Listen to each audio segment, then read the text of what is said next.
Hello, friends, and welcome to episode 3 of Star Wars Desperate Gamble, presented by Roll20 and Chaos Initiative. How's it going? I hope good out there, all in chat, and also here in the game space. What's new, friends? How's things? All right, don't worry, I'll start. Things is good. I didn't expect everybody to just be silent during that. Good. I always get asked. Someone's got to jump in, you know what I mean? Like, we got initiative here. Yeah, don't everybody. Everybody's napping. On at once. Everybody's sleeping. I mean, it's tiring. It's 9 o'clock in the PM. It's bedtime for you, Dave. It is quite late. What does PM stand for? Goes until midnight. What does PM stand for? I don't know, actually. Prime Minister? It's not their prime minister. Dead. Postmortem. Good Lord. I think it's prime meridian. That sounds right. Yeah, that does sound Or correct. Post-median or something? Post-medium. I don't know. Past meridian, like past the middle. Chat. Your only help. It's post-meridium and anti-meridium. There we go. Before the sun crosses the meridian line. Interesting. Oh, that makes so much sense. So that's why time is different for other places, because it's when the sun is crossing it. That makes sense. Learning something new every day. Because the sun spins round us, and then it will only be past it once it goes past the line. We spin around the sun. It's the other way around. No, I don't believe it. Pretty sure that we live on a disc and there's a giant ice wall that keeps the oceans in. Yeah. This all sounds. Oh no, totally, we have a flat earther here. This all totally sounds correct. Yeah, definitely. It's very scientifically sound. Why Star Wars is really confusing to me. It's just like a bunch of flat things orbs in space. Yeah. Wild.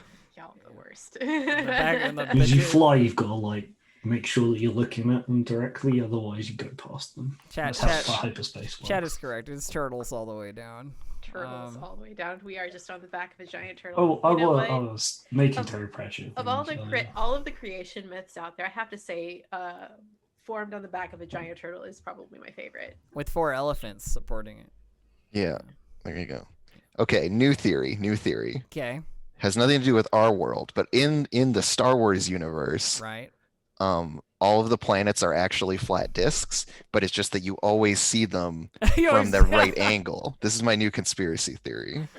So all the worlds in Star Wars specifically are all discs. I see. I don't know about Disc world, do you mean? I don't know about and this is why the Death Star is so scary, because it's like a planet but with an extra dimension. It's a sphere, and they're like, whoa, a sphere. Is that because now they're all DVDs?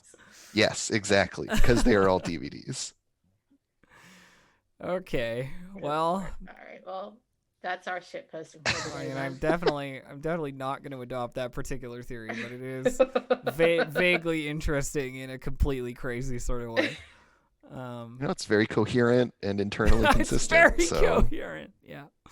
It's like Super Mario 3 is a play, but that's just true. So this is just true too. In completely different circumstances, I am annoyed with my OBS because it is once again refusing to acknowledge that logic capture is a thing. Every now and then OBS will update and do that, where it will just be like, oh yeah, logic capture, screw you, and then you have to go in and manually adjust all of your camera settings so that it will acknowledge that you exist. Hopefully there will be a patch that comes out soon that will fix it, but this is the second time that it's happened, and I'm annoyed. This is why I never update OBS. It says to me every day. It'll auto-update. I won't have any freaking choice. It'll either be logic capture or OBS. One of them will update, and suddenly I can't use the thing anymore. I just hold its updates forever until it forces me. I'm just like, you can't update. You're not allowed to update. You're fine as you are. My computer decided today it wanted to do all of the updates, and I was just like, nope, you're going to wait. You're going to wait till next week. Yeah. Not happening. Yep, not today. Not today, Satan. Especially not tomorrow. Especially not tomorrow, because tomorrow is a special day. Yeah, Aki's birthday. It's my birthday tomorrow. Yeah. Hooray. I am going to request to 5 years old and say, I am this many years old. That's so many. I'm so many. Just, like, so many. Hold up hands. 12 and a half. Spin them around. How about you, Gabe? How's your week been? What are you up to? Too damn much. Too damn much? There was Yeah. a period where you were like, I'm feeling pretty chill. I'm not as up to as much. What has happened? I apparently was He opened wrong. his mouth and said he wasn't up to too damn much. I had finished a bunch of stuff, and then they were like, "Hey, part 2?" Hey, but like again? Yeah. Yeah. So I'm like, it's that point of like, you've slowed down a little bit, and then you're like, oh, I'm good, but then your body finally caught up to the fact that you're slowing down, and it's like, we're shutting down everything for like a week. I'm like, no, movement. Not the time. Not the time. Yeah, it's like resting means that we still do other things. Like, no, it's time to get sick. I don't really get sick. I went through the I trials of of dirt and shit, Oh, sorry, so- Gabe. You don't really get sick? Lucky. Yeah, I don't know. I ate a lot of Fucking weird stuff lucky. when I was a kid in the woods, and like since then, my immune system's been like, too. Yeah, playing outside the solution to all life's illnesses, definitely. I mean, exposure therapy works. I mean, I ate poison sumac as a kid, so. What? Oh, okay. Oh, it's like that thing you do where you have to eat a bunch of poison to eventually become immune to poison. I didn't know it was poison because I brought it home and told my mom I ate it. She's like, "What?" I was like, "Yeah, it tastes weird," and I was fine. I only did it once, didn't do it again. It tastes weird. Why are you like blue today? Is that a choice or just? Yeah. I agree with Pleasure Nerd. Stating that you don't get sick is the recipe for being the sickest you've ever been in your whole life. Yo, Like, that's fine. That's what I did. It happens. I remember I like had the flu for a day. My friends got so pissed. Wow. Anyways, continue. Oh, I was gonna say, my week I went through the trials and tribulations of trying to publish something anywhere. Exhausting. Where we have like the finished PDF for the 5e Warlock patrons. It's like done. Basically, the content is out there. We went through all the formatting. I felt like I was really in my groove eventually there with that, and it felt good. It looks good. But then we got to the point where it's like, well, where do we upload it to like get the best situation we can on it? And it was like the level of like, oh shit, there's still so much more to do.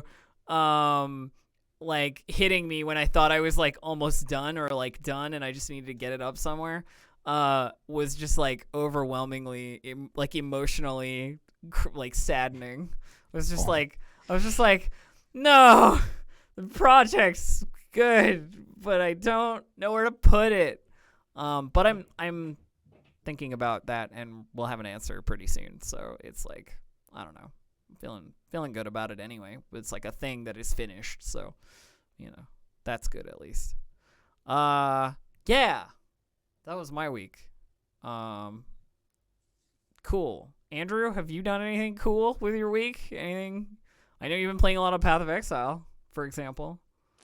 Yeah, I'm trying to get a cool clubhouse for my little nerds to hang out in. But no, I haven't done much this week. It's been quiet. Fair enough. Dave, anything? Any reports? Yeah, I think mine's generally been fairly quiet as well. I said on Monday that I'd gotten better from the week before, and then I got really, really sick on Tuesday. Oh no. So I did that thing. I was like, yeah, I'm getting better. And then it was just not. Hubris. Absolute hubris. Yeah, I hubris to myself. So I've been talking to like doctors and stuff. But I also been working on my little D&D project as well. Cool. And as I was saying to the others, I accidentally, it was like, oh, nice, a couple of things there. And I thought about it by mistake, and then when I'm like this, I was like, why did it do that? Yes, I did that. And I've been playing a lot of Metal Gear Solid 5. That game has a lot of stuff to do in it. It takes forever. Sure does.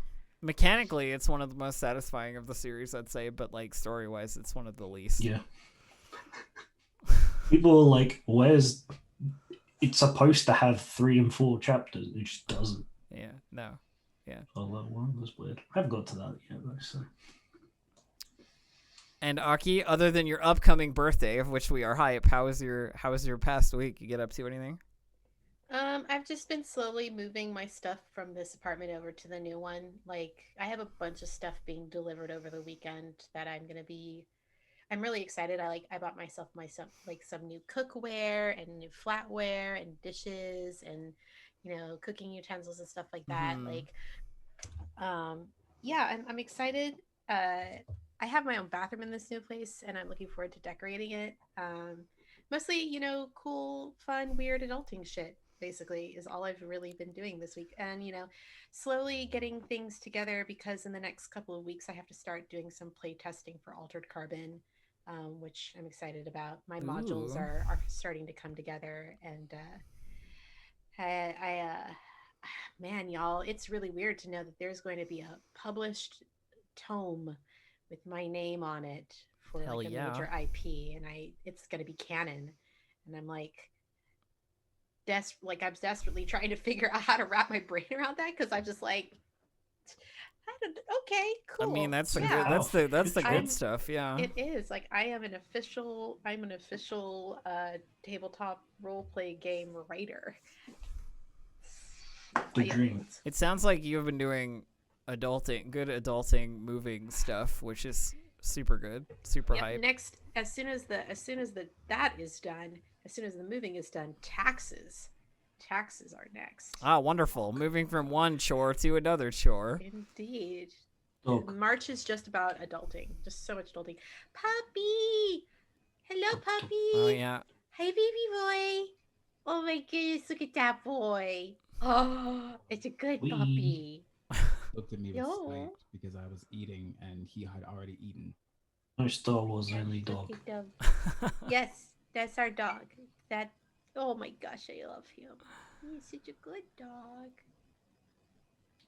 Big yawn. Oh, I no, big yawn. I started another project recently with a bunch of friends who are doing like they have a business like making stuff for LARPs, like leather armor and clothing and stuff.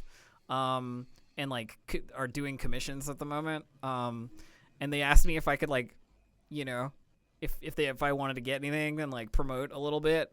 I was like, well, I could just get like one thing, but we could just do like a whole costume for a new character together, and I could just talk about that process the entire time. So I'm about to spend like stupid amount of money on like custom gear in the near future, so I'm looking forward to that, but also realizing that it may be one of those like I want LARP back again, so I will childishly indulge my resources in it to garner hype. Which I bought myself I commissioned a sword for my birthday. I'm very excited. I got a progress report on that. Sword.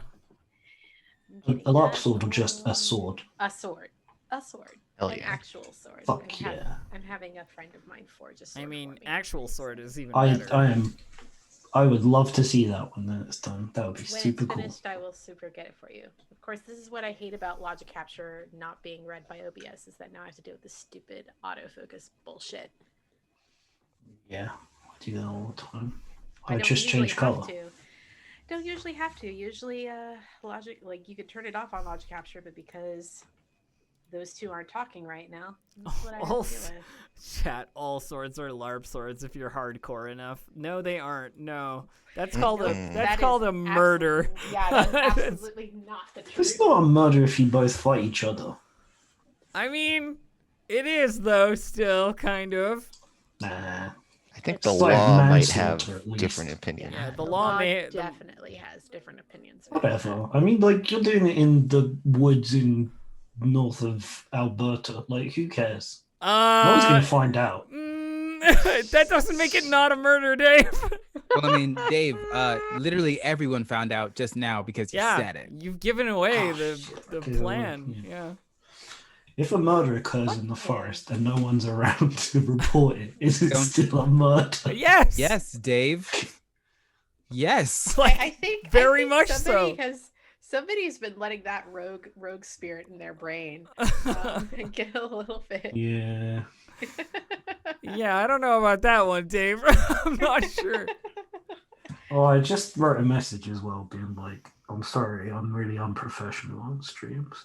I don't even worry about this. This is all good fun, my dear. I don't think it really matters that much. Yeah, it's fine. Yeah, I think that's on D&D's channel where I gotta be more responsible. On this one, I think I'm what I will say is that I'm the kind of person who is like a complete wimp in real life. I don't want to fight anybody, but you put a foam weapon in my hand and it's go time. That's how it is. As long as nobody can get hurt, I'm all about it. But as soon as there are injuries possible, I'm not so interested. I bet Gabe would fight someone in real life. What? I don't know. I just get that sense. Gabe is the kind of person you definitely don't want to fuck around and find out with. Yeah. My mother was the person who taught me that if you get in a fight, you get in a fight because you're fighting to win and don't lose. And definitely. No. Like fight to win is in like just tell me where to be, and if you use your teeth, bring a toothbrush. Like my mom is a black woman from Tennessee whose wedding present from her mother was a pearl-handled revolver. Oh shit. Yeah, she said, and I quote, "I taught there are 6 bullets in this gun. I taught you how to shoot, so you only need one." I got a wild family. Awesome. Yeah, that's pretty wild. Yeah, can't say I have any of that kind of deal in my backstory. All right, well, I guess we should play some Star Wars. We're at about that vibe. It's 21 o'clock. That's Star Wars time. Sounds reasonable to me. Okay, so where were we? Let's do a quick review. So you just got back, or you got back from doing the job with the Fog Shiners, and by with I mean against them, and registered their elimination with the Utico clerk who assigned you that job. There was also some stuff at the end of the session with Zyle and Bree, as well as Mabel and their various dilapidated droid friends. Let me roll a... Oh, we have to roll our destiny dice, don't we? Well, we do have to roll the destiny dice. So if every player could roll a force die, that would be great. Let me show you how to do that. So if you... Yeah, that, exactly. There's just a button that says roll destiny. Yeah. So I need every player to roll one, other than me, because I don't get one. The black circles are good, right? We want lots of those. Black means it's my destiny point. Me and Aki are doing great here. Why you do this to us? Me and Gabriel, we're on the same team. Why are the cameras not on this? What is happening? Friends. Hang on. Something has gone terribly wrong. Oh, there we go. I fixed it. Stuck in hyperspace. I fixed it. Yay for fixing things. I've probably broken it on the other screen. Let's find out. I'm going to go back there. No, it's good. All right, we're fine. Never mind. Okay. So, what this means is that we have 5 total, Destiny tokens in play. 2 of them are on your side currently, and 3 of them are on mine. Dark side is me, light side is you. You can use a destiny token at any point to upgrade your role or just generally improve your position. But when you do, it flips over. It becomes the other side. So the idea is that we keep trading them between each other throughout the show or throughout the situation, because we don't want it to stagnate all on one side or all on the other. We want it to be like a continually flowing use of upgrades, basically, in terms of the circumstance. Mine's saying we've got 3 light and 4 dark. I don't know if it's because we didn't clear the ones from last week. Yours is incorrect, and it doesn't matter. I can see that we have 5 on this, with my brain. Okay. I wasn't sure if I was misunderstanding something. Nope, you're good. I think it's just that we didn't clear them, yeah. Okay, cool. So, there's that. The other thing I have to do is roll an obligation roll. So, let's do that. So we currently have 1 to 15 is Krynos obligation. 15 to 25 is Zyle's or 16 to 25 is Zyle's obligation.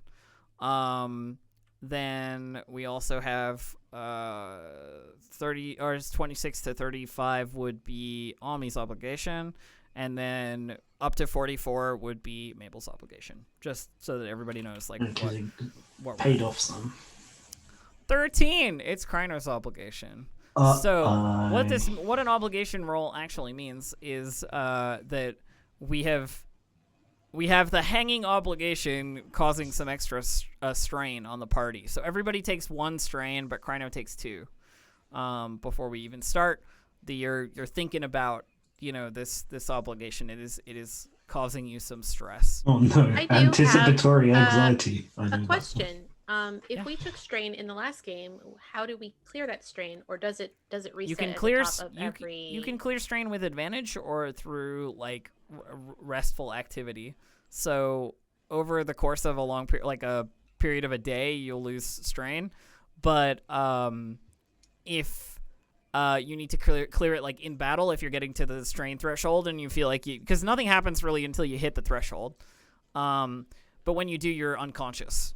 Basically, it's like that's what it leads to. So if we had strain from last session, it would be cleared by this one, essentially. Yeah, sure. I'm not exactly sure on the answer, like, specifically, so I would have to look it up, and I'd rather keep things rolling, so I'm happy to clear it. So yeah, everybody takes 1 strain. Kryno, you take 2 strain. And why don't you remind us about your obligation, just so, like, we know what the deal is? My obligation, let me scroll down. Unfinished business. Well, long-term projects such as complex computer program or light freighter refit, maybe personal or commissioned work. While long breaks are acceptable, obligation cannot be fulfilled till the unfinished business is complete, and it weighs on the PC's mind. I think we talked about it. It was like had hunted down a bounty. There was another person who should have been a part of the bounty, so it didn't feel like the bounty was complete. Yeah, did you have any details about like the one who got away, quote unquote, like your unfinished business white whale? I think it was probably someone who had like tipped him off to where the original bounty was, and then he found that the person who tipped him off was actually like the unnamed, like partner. Their collaborator. Yeah. It was like throwing him off the scent intentionally. Okay, cool. Yeah, so so this person is oft in your thoughts as like the only one who's managed to outwit you on a hunt, basically, at this point, I think. So it's kind of like a rivalry, unfinished business sort of a vibe, is what I'm getting anyway. Yep. Exactly. Cool. I like it. If you have any details about this person or you want to write them, feel free like to do so. I'm happy to let you be the adjudicator of your backstory. I don't, have got a lot of other stuff to adjudicate.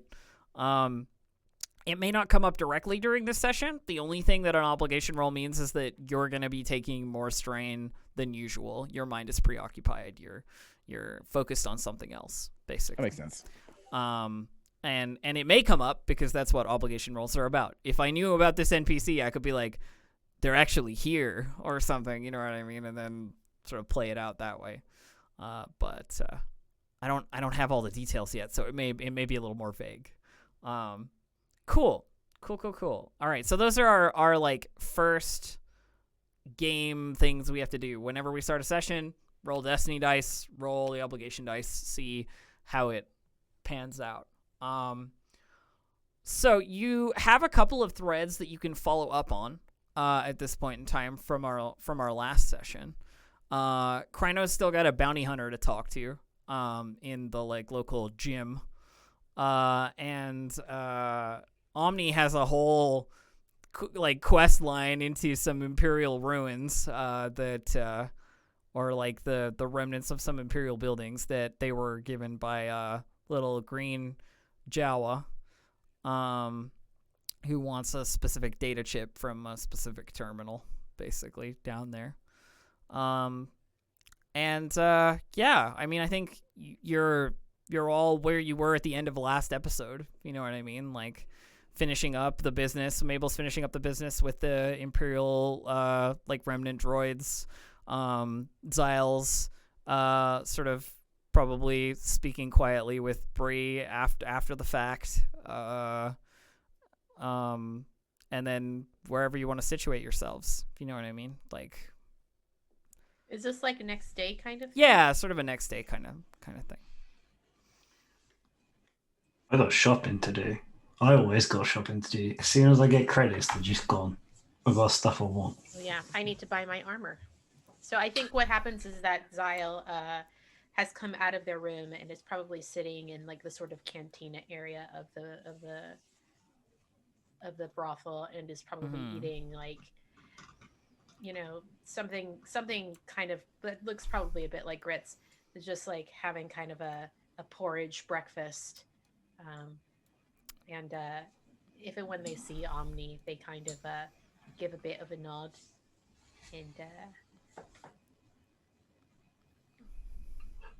oh, good morning.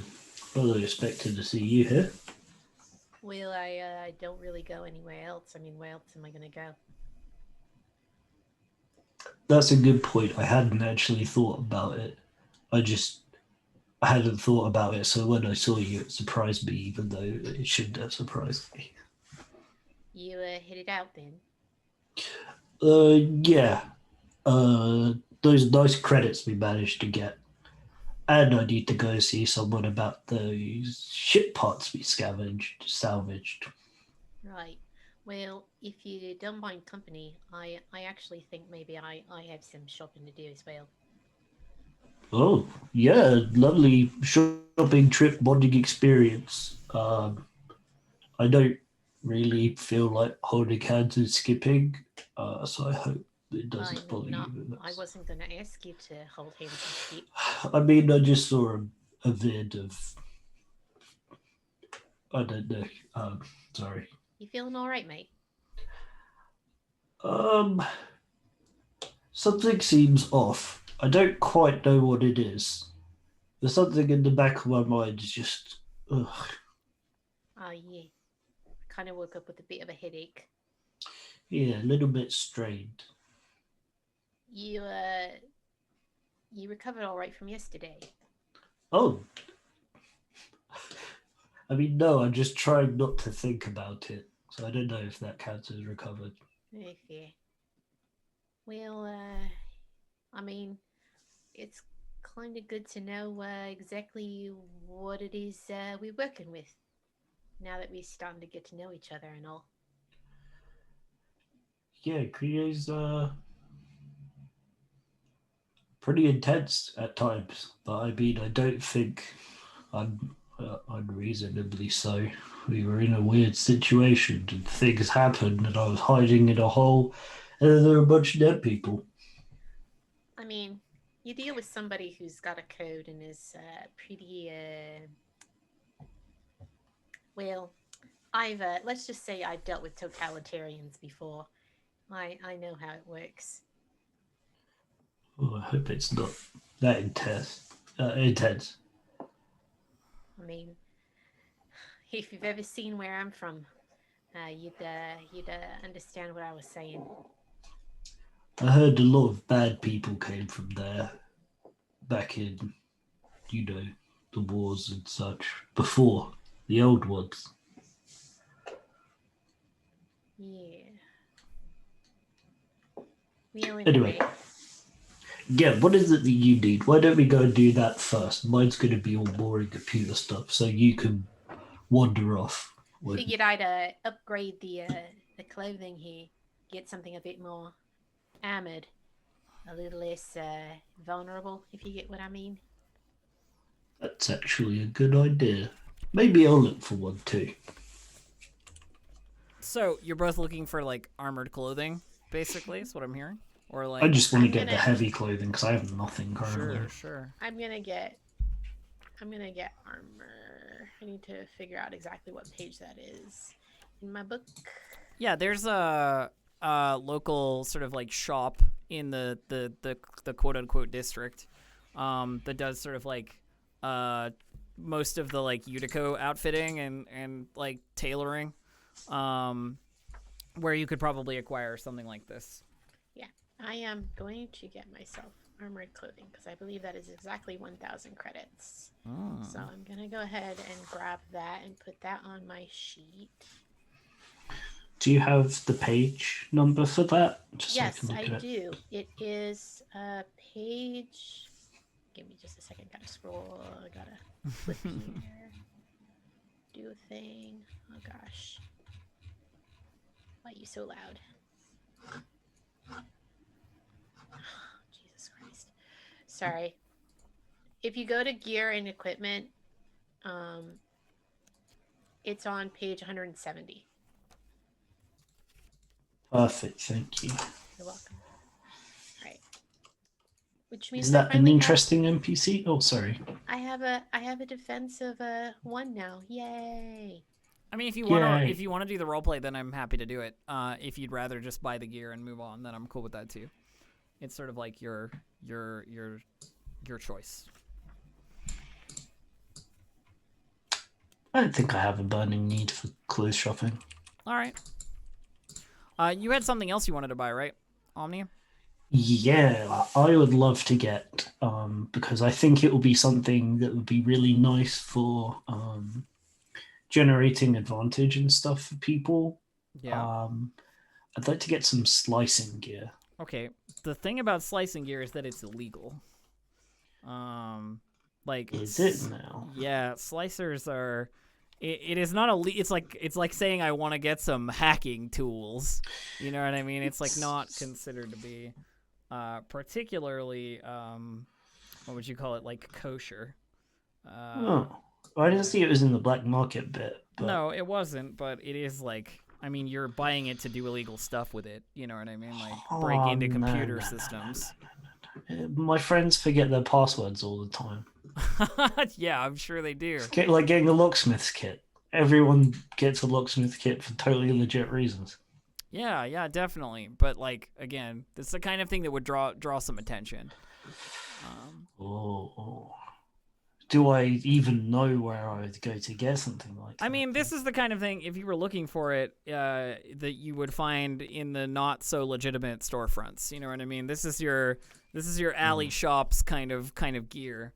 But it's not going to be cheap either.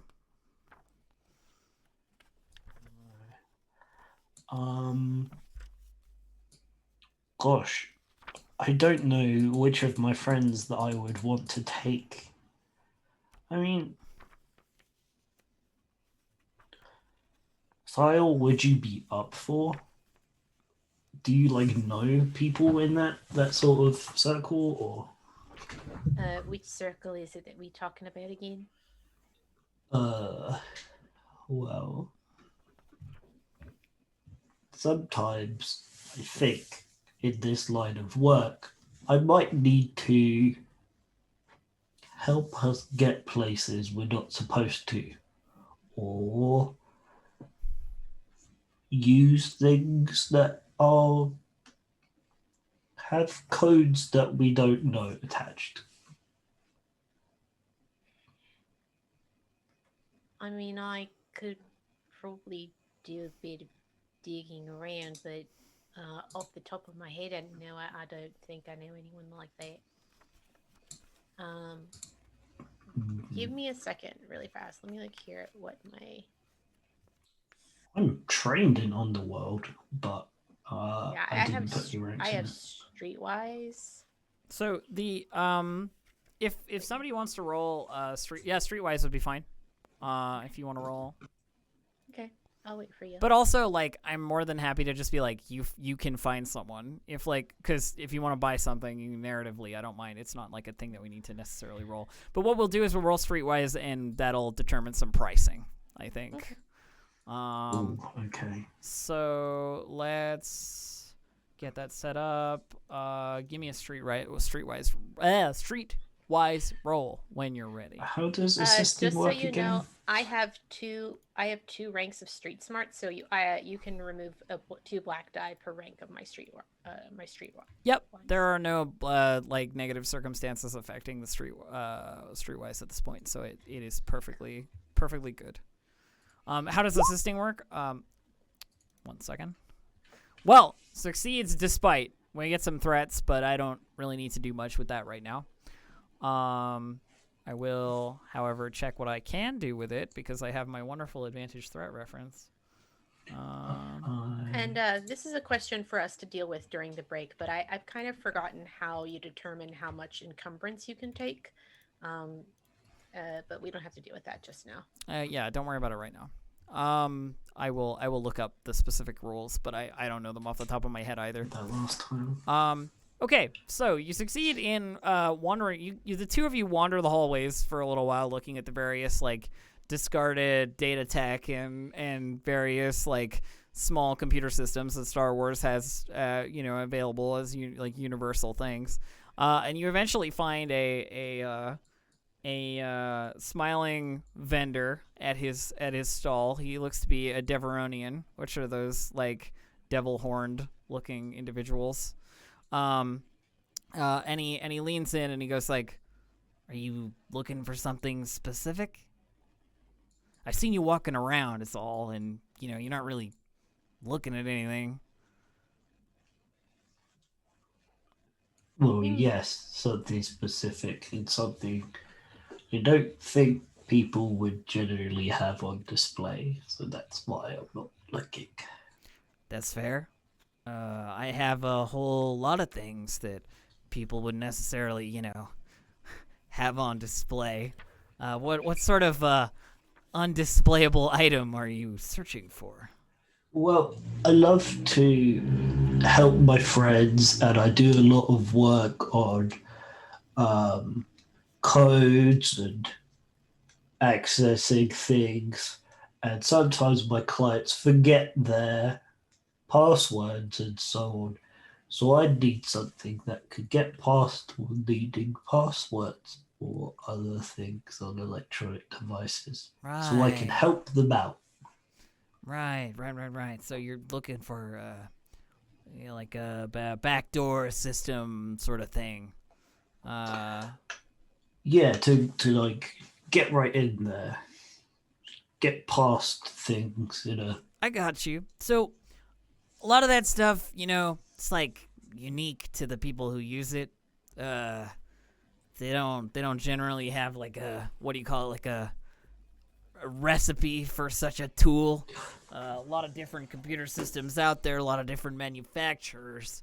But you're in luck because I happen to have a client who's a little short some time ago and had to, put up some collateral they haven't come to collect yet. So and he takes out this little set of sort of data chips and with like a code reader in it, and sits it on the table, and says, "I think this might be what you're looking for." Yep, take a look over it. Like, yep, I need one of those and one of those. Yeah, something like this that I can't name what would normally be referred to as. I mean, we both know what we're looking at. You pay me 400 credits. It's yours. I look at Zyle for a second. You don't think you can cut us a little bit of a better deal? Why would I do that? I don't know you from anybody. That's fair enough, but we have the potential to be repeat customers and maybe help you expand your business in ways that are mutually beneficial to both of us. I don't think we want to really raise our profile in this kind of... I wasn't talking about a raising of the profile, just, making sure word gets out to the right people. All right. Well, possible. Could you give me some kind of a speech check, like a persuasion or something of the sort? Your call on which one you want to use. Like, it sounds like you're trying to convince them. But if you want to pivot into a coercion, This feels like a negotiation role to me. Yeah, it feels like a negotiation role to me as well. Or charm. You could use charm, too. I say persuasion, it's not part of the system, but you know what I mean. I mean, they're the same thing. So, but let's go with negotiation on this. I guess you're offering something in return. You're not just going like pretty please. So. Ooh. Oh, wonderful. Okay. I didn't have a. You didn't have anything. I didn't have me rolling against anything. I didn't so we have can try anything that to roll again. Hang on 1 second. My dice pool was empty. I thought it would be the same as it was before. Okay, there we go. I'll use your first dice roll because I messed up, but it still cancels out to a failure, unfortunately, into a negative. Fine. And he goes like, I might be tempted, but I don't really know you, so your word's not really worth that much to me. No offense. Yeah, fair enough. I mean, if that's how you feel, then that's how you feel. So, he looks to Omni. 400 credits. Take it off my hands. Sorry, I don't know what that was. That's all good. I was trying to sync my destiny pool to yours because I am also getting the wrong thing. So. Mine's not set up right either, so syncing into mine won't help you. Yeah, I think what probably doesn't help your negotiating is Omni's doing that thing where they clearly want it. So you can't do any of the bluffing because they're just like, I'm gonna buy it whatever. Yeah, like whatever price it is. Yeah. Yeah, I'd love it for 400 credits. That's still a bit of a bargain. Yep. I'm sitting here trying to be convincing on your behalf, and you're blowing it for me. Sorry, I just really would it. He takes the credit chip from you and slides the set of data chips over towards you. Heck yeah. Feel free to describe it as you want. Slicer gear tends to be unique to the user. Like these are things that the people who use it would make themselves. Most of the time. Yeah. Like there aren't any there are probably some base kits, if you know what I mean, but there aren't any manufactured always the same slicer gear, so to speak. I'll think about customizing it in between. Yeah, just times. If you want to, feel free. So while Xyle and Omni are busy trying to make deals with Deveronians, what are Mabel and Kryno up to, either together or apart? No, go ahead, Gabe, if you've got something. Not really. I was just gonna end up talking to the bounty hunter at some point. Yeah, I mean that's whether you want to do it by yourself or with the party. You know what I mean? It's up to you. I know you and Mabel made sort of a deal to work on that together, so I don't know. That's true. Well, Mabel, I have to go talk to a bounty hunter. Would you like to come join me? Yeah, and Mabel does a weird robot shrug with their arms, and just follows along silently. She seems a little preoccupied. Totally valid. All right, so let's go talk to a bounty. All right, cool. So you make your way down the hallways and you find the local gym, which has a sign that says it's called the Hexagon, and inside you can see there's a hexagonal fighting pit, kind of a section, as well as a bunch of brawling equipment that people are using in various ways and shapes and so forth.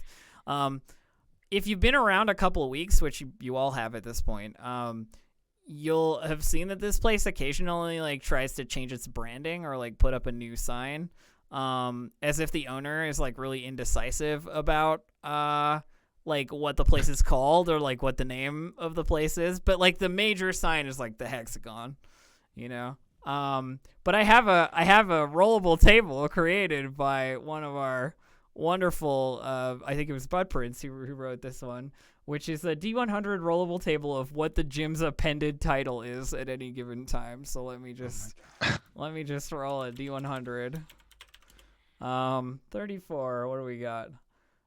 So the subtitle, the new subtitle to the Hexagon is a sign that says, "Try our new trash compactor abdominal workout machine." That's on the subtitle. He's a crunch. Yeah. So as you enter, there are a couple people brawling in the pit. There's Sarah Connor in Terminator Dark Fate looking lady beating up some muscle bound dude, both human. there's a like bat-like 3-foot tall bat-like Chadrafan boxing a punching bag with the force that seems unnecessary with an amount of force that seems unnecessary for their like small body.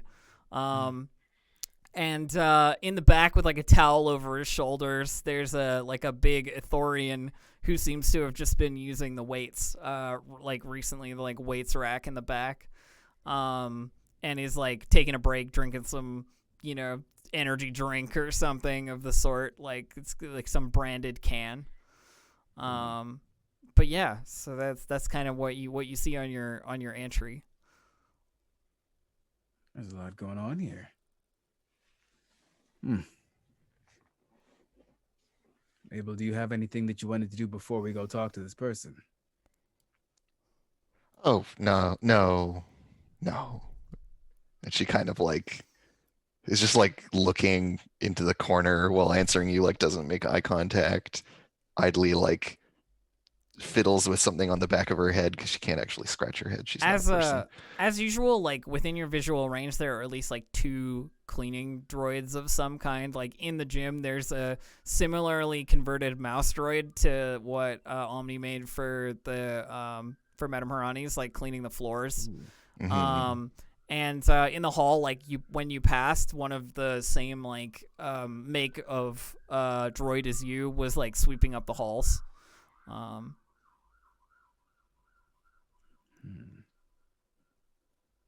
Mabel, you're avoiding eye contact. And so she like turns and looks at you like dead in the face very deliberately and just says, yes. Why?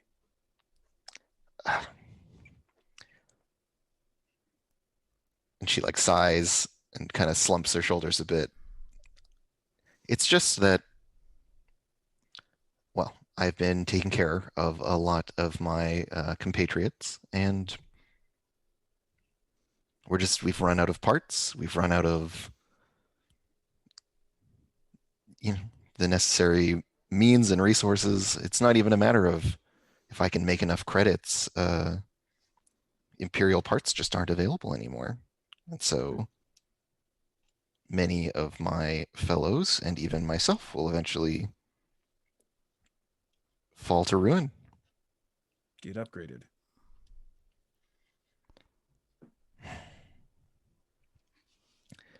The others aren't quite as willing as I to tinker and dabble with their assembly.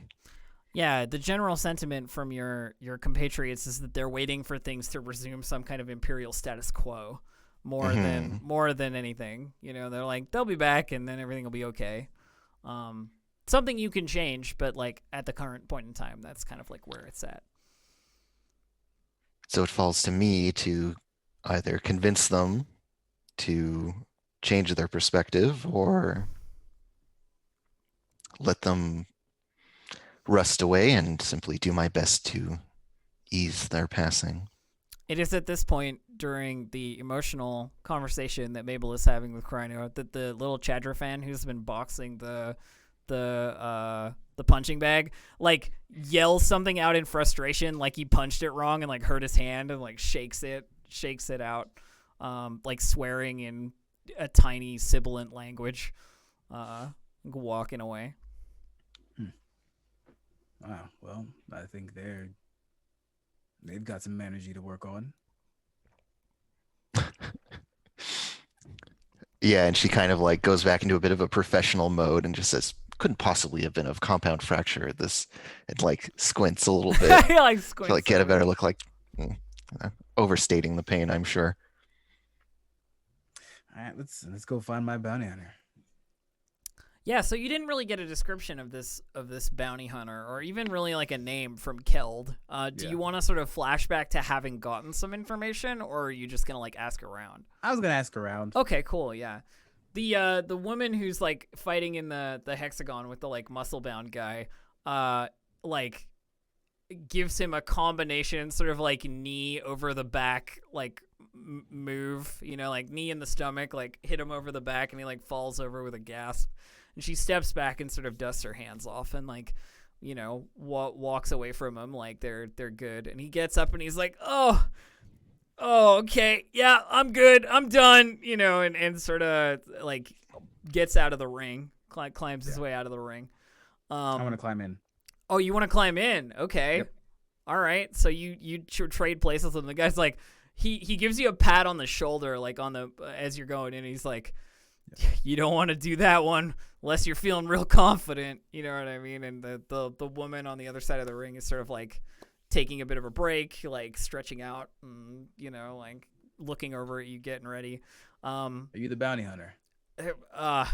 Not a bounty hunter. I'm the owner of this gym. Name's Carl.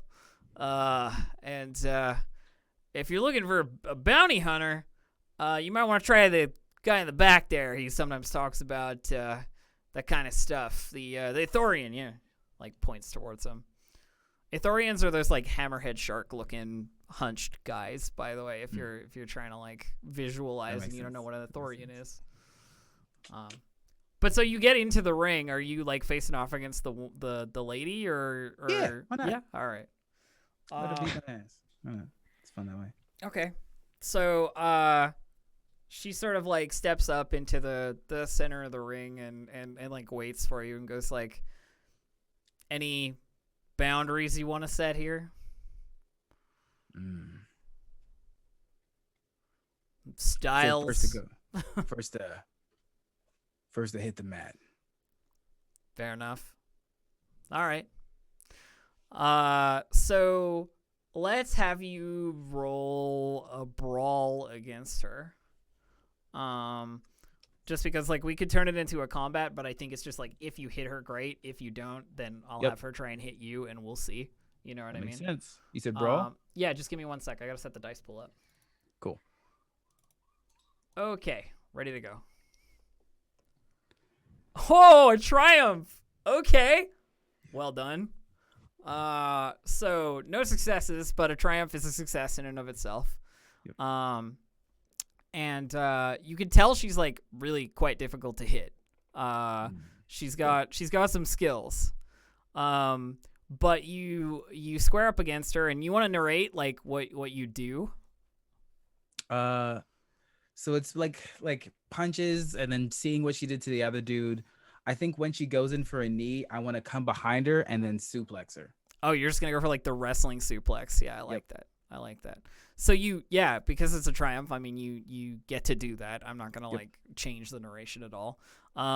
She definitely like has some advantage over you. Like I'll just like have the threats represent that like for a while it looks like you're not going to be able to get her, but you get like this incredibly quick, lucky like suplex, as you say, like get behind her in like a good position. And she sort of rolls out of it after she hits the mat. And she dusts her hands a little bit and like stands and stretches out again, like the whole like I've just been got basically, and goes like, well, wasn't expecting that. See some people come in here, they like to try their luck, Good job. Yeah. What do you do around here? I'm a bounty hunter. A bounty hunter. I see. And you got any employment at the moment? I'm actually available. Go on. Oh, I was just going to say, if you're looking for something a little more solid, then Utico's always hiring, looking for good people, smart people, tough people. I'll keep that in my pocket. Thank you. Why don't you? And she like steps forward and gives you like a handshake offer, and steps back if you're like done with her. You know what I mean? Yeah. Now I'm gonna hop out of the ring. You basically come in, you beat up the biggest person, and then you go talk to whoever you want to. Yeah, it seems reasonable. Mabel, do you have any like anything while the fight is happening, or do you want to do anything? I mean, no one was taking bets on the outcome, right? No, it's very much just like a sports gym sort of thing that like looks a bit like it could be a blood sports gym, but like isn't quite, if you know what I mean. Yeah.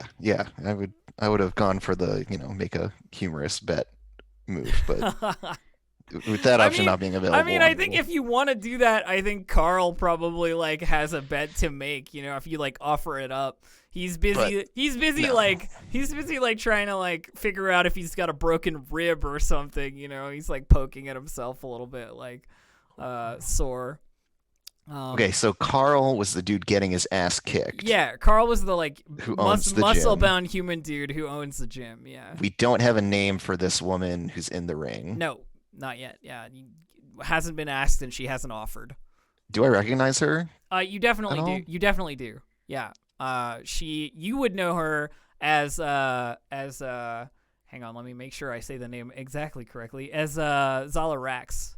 The one of the people who's like high up in Yuko's, she's like important, right? Yeah, in Yuko's like structure. Oh. Yeah, so Mabel's just been like biting her tongue while Kryno goes in and like picks a fight with one of the most dangerous and important people on the planet. In fact, Mabel, you'd know that she's like the daughter of the person who died under mysterious circumstances.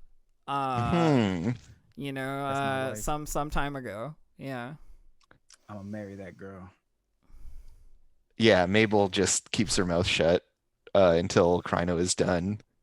Carl's got the big old like disbelieving face at Kryno having like managed to get one over on Zayla. Yeah. He definitely hops over to you and was like, I think I'm kind of into her a little bit. I have art for her, by the way. Yeah, Gabe, maybe hold that line until you know. There you go.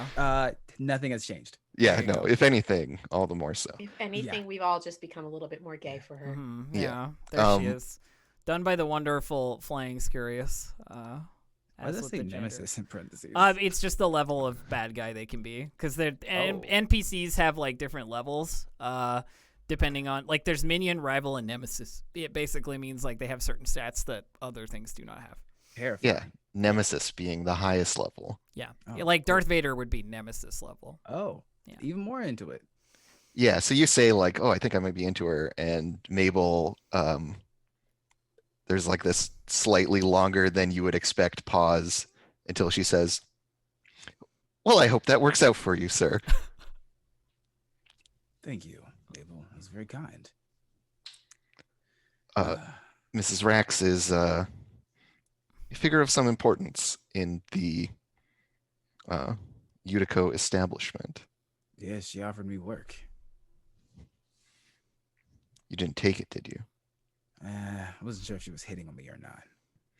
Hope so.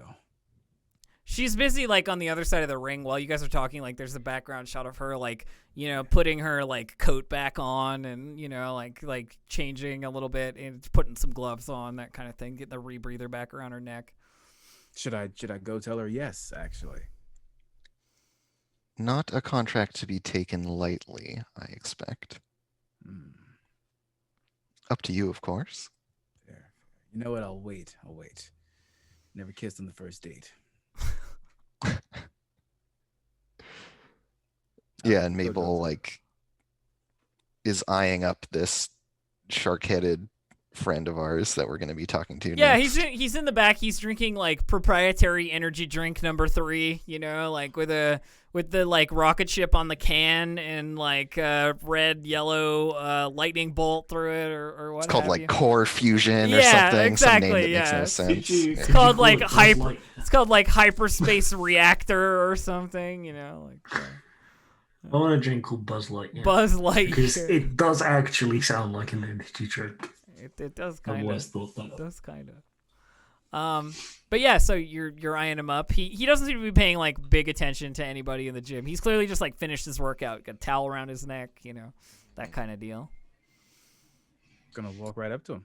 Okay, yeah, you stride on up to him, and he looks up, and Ithorians speak with a slightly musical quality when they're speaking basic, because they have 2 mouths, like one on either side of their like head.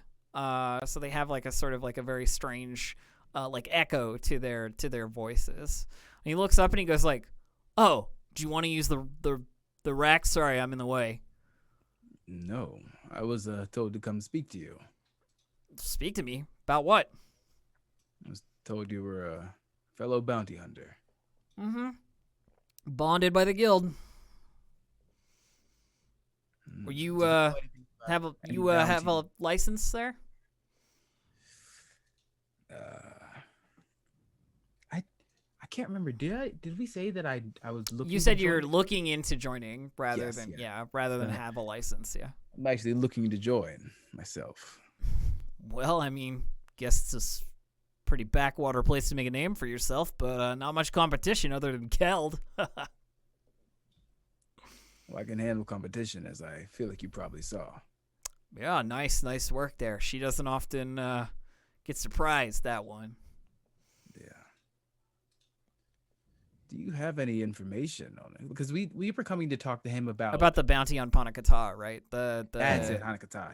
Yes, on the Fog Warden's like leader, basically. Yes. Yeah. Hey, do you have any information on Hanakata? Or you might be the one to talk to. That one.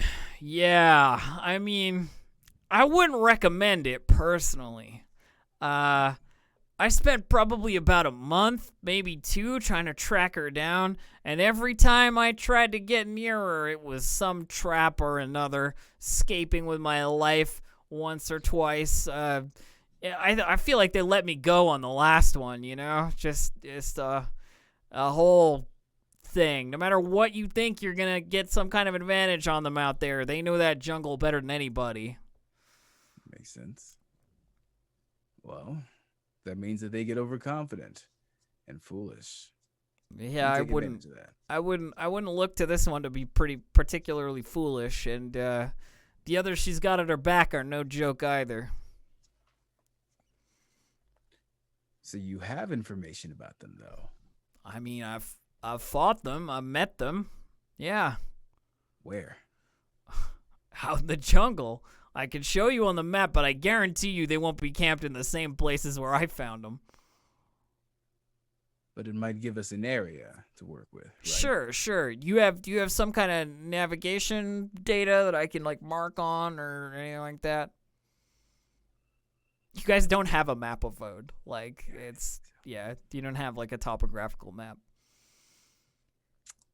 Maybe if Omni were here, we could use their scanner interface to do something, but I can give one, unless you have one that you'd be willing to sell me. Try not to let go of my, comings and goings, trade secret and all, not exactly smart, but if you do get some kind of map or something I can mark on, I can show you where they were camped when I last found them, but they're a tricky sort.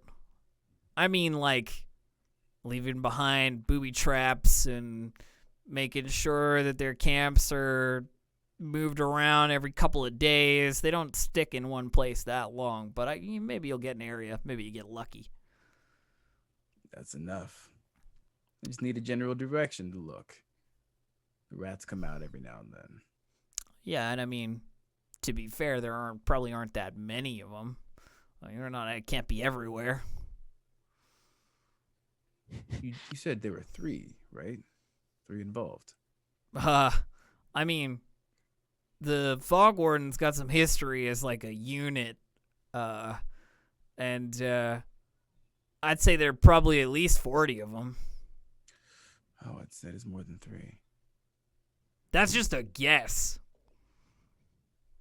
And there is this like secondary higher pitched tone to his voice that is like I said, there's kind of a musical thing that I can't do because I only have one mouth and no mic modifying things. I want someone to harmonize with you. Wait, I mean, it is like he's speaking in harmony with himself. Yeah. I can't do that. I mean, Mabel, could you take like 5? You could take 5 people. if they're laying down. Yeah, we could do that. Oh, Yeah, what? I mean, maybe. Can I ask some questions here? Yeah, you just may. of you Please directly. Interrogate the narrative. Yeah. So, this guy's saying about 40. Yeah. What would be like a standard like platoon or unit of stormtroopers. I don't know the number like off the top of my head, like as a person. But if I were to guess the standard number of like a trooper unit under a like actual like captain or something like that, we're probably talking like 100, 120 kind of thing. Like they're right. Sizable number. But the Fog Wardens aren't going to be complete because they've had a tour basically like already. Yeah. Well, they would have. Not everyone would have defected, and of those people, there's been some attrition. And they've also been used as like a shock unit. You know what I mean? Because they were like a stim unit. Yeah. So it's a whole like very dangerous profession kind of a deal. And the combat drugs that they're using are addictive, right? Fog of War is it creates a dependency. Yeah. Yeah. And so these people would potentially be suffering from like long-term withdrawal effects. They're suffering from the like I guess you would know this as a medical droid on Vode. The like fung lung is the like colloquial term for like the oh yeah, and they have that. Breathing the local atmosphere or like using too much Fog of War, which makes you like dependent on it to like breathe. You know what I mean? So I looked it up. A standard platoon of stormtroopers would be 36 people. 36? Well, it's slightly bigger than that. That's fine. I don't know. Yeah, so they're not just one unit. It's not just one unit. It's maybe a couple units with a slightly higher ranking person. Yeah, like. Yep. Cool. Company is 4 platoons of 36. So okay. Well, it's probably a company. Yeah. 144 people. Yeah. Yeah. Okay. Cool. That sounds more plausible. So there's probably more than you can bounty hunt. Probably run out of ammunition. The bounty's only for the leader. The bounty is only on the head of the leader. I've played enough stealth games to know if you screw up one time, everyone's going to aggro on you, and that's going to be bad. Right, permanent animosity.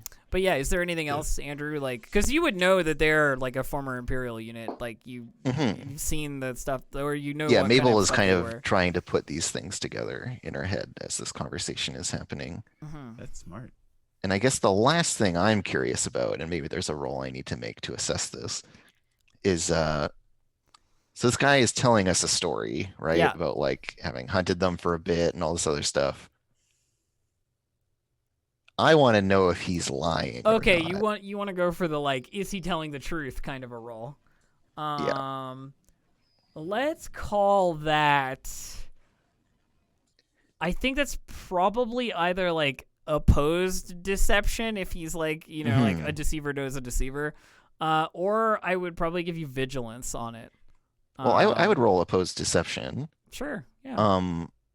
Because here's my thinking, Elf, is that these people can't be operating strictly independently. They must have like sympathetic individuals. There must be resources in the settlement, like, right? Yeah. Like trading with them and stuff like this. So definitely, yeah. And yeah, he seems to be trying to talk you into like not doing it, basically. Right? Like, so I'm kind of like, oh, what's this guy's deal? Yeah. Roll. Let me set up the difficulty and then we'll roll a deception. Just because again, I'm new to this system as well, chat. I may not be doing exactly the way it's supposed to be done, but I will learn as we go, and I'd rather not hold things up by making it. Well, and this sounds like a reasonable way to go ahead to run this, I think. Okay, so I'm going to roll deception. A success. Wonderful. Okay, so you can tell that this guy's story doesn't sound correct. If he's a bounty hunter working by himself, you're pretty sure he'd be dead. You know what I mean? But if 11 people statistically before him have gone to do this bounty and not come back, and then he has, why is he exceptional? You know what I mean? Like it doesn't. Yeah. It doesn't make any particular sense to you. As like a the odds are 1 in 50 million kind of like sort of a thing. Yeah. So Kryno and this guy are talking for a bit, and then Mabel just like suddenly interjects. Because she's just been like thinking all this stuff and hasn't said anything out loud or made any indication, and then she just chimes in with, "So what kind of deal do you have with them?" And he looks at you like a little bit flustered. As if you call Ithorians don't have great facial expression. You know what I mean? There's just like they don't animate very much. There's something in his eyes that's like, what? What do you mean deal? I don't have any deal with them. He like looks over to the other people in the gym, like a little bit like nervous. Yeah, and when he away if they have something to hide. Sorry, what was that, Gabe? I People didn't don't look away if they don't have something to hide. You can't prove anything. I don't have to prove it. You kind of just did it yourself. Yeah, he like knows he's lying, but now he's just like, so what? Like. And so Mabel, if it's okay, can Mabel like take over the conversation a little bit here? Go for it. Yeah. So Mabel then says, well, look, it's not that we want to find and murder them or something. I am a medical droid, as you might be aware, and I have a great deal of experience in treating symptoms of long-term exposure to the fog. Every one of those soldiers who were formerly under my care and on whom I have extensive medical records is in need of treatment, I am sure. And my imperatives demand that I find them and address their needs. Are you telling the truth? Like, is this what you actually want to do, or are you trying to follow through on the bounty? Because Kryno seems to be like, I want bounty. You know what I mean? So it's I think Mabel is telling the truth here. Okay, can you give me a charm or a negotiation? Your call. I'll roll charm. I'm a very charming droid. Difficulty's already set, so you're good. Great. No successes, unfortunately. It's a wash, though. Yeah, it's a wash. And he kind of clams up. He's like, well, you already know more about them than I do then. Kind of response to your statements about having their medical records and, like, knowing them and so forth. He's like, I'll tell you where they were, but I can't tell you anything else. You know what? How about you do me one better? You offered me information, then you lied. Now, lady over there offered me a job. I feel like I could also ask her for a favor. And either you're going to do me a favor and take me to where you saw them, or she's going to do me a favor and you won't be able to do anything else. Roll coercion. Deal. If that doesn't work, I'll just punch him in the mouth. Dice ready? Yep. Oh, hell yeah. Good intimidation. Your intimidation is, I think, assisted by the fact that Zayla Rax is an incredibly important person, and most people know that. So you sort of like threaten him, and there's a moment of silence, and he's like, well, you want me to take you there? I can take you there. I don't promise anything. They show up when they want to. They choose to speak to whoever they want, or, it's not up to me. That's fine. I know that if you're with me, you can't lie again without me knowing. And if you lie again, I'll break you. He like huffs a little bit, like he is also a professional bounty hunter. Like you can't just like intimidate him, you know what I mean? Like, but yeah. Yep. But he's like, yeah, we'll. To me, I do this too. Yeah, we'll fucking see about that. You know what I mean? Like, but I'll take you. Fine. And he goes like, that it? Yeah, that's it. Anything else, Mabel? And she's already kind of like turned off this conversation and is like looking around the gym. The little Chadra fan has gone back to punching the punching bag with equal ridiculous force. Like this little 3-foot tall bat person is just like the bag is like swinging back every time they hit it. He's like going so hard. He's got his whole soul in it. You know what I mean? Like, yeah. That's what's up. Good for them. And Zayla has left, and Carl is like sweeping up the hexagon while he's got the chance. Like hose it down a little bit. Meet you. Actually, give me let's swap information so I can contact you. We'll plan to go tomorrow. How's that sound?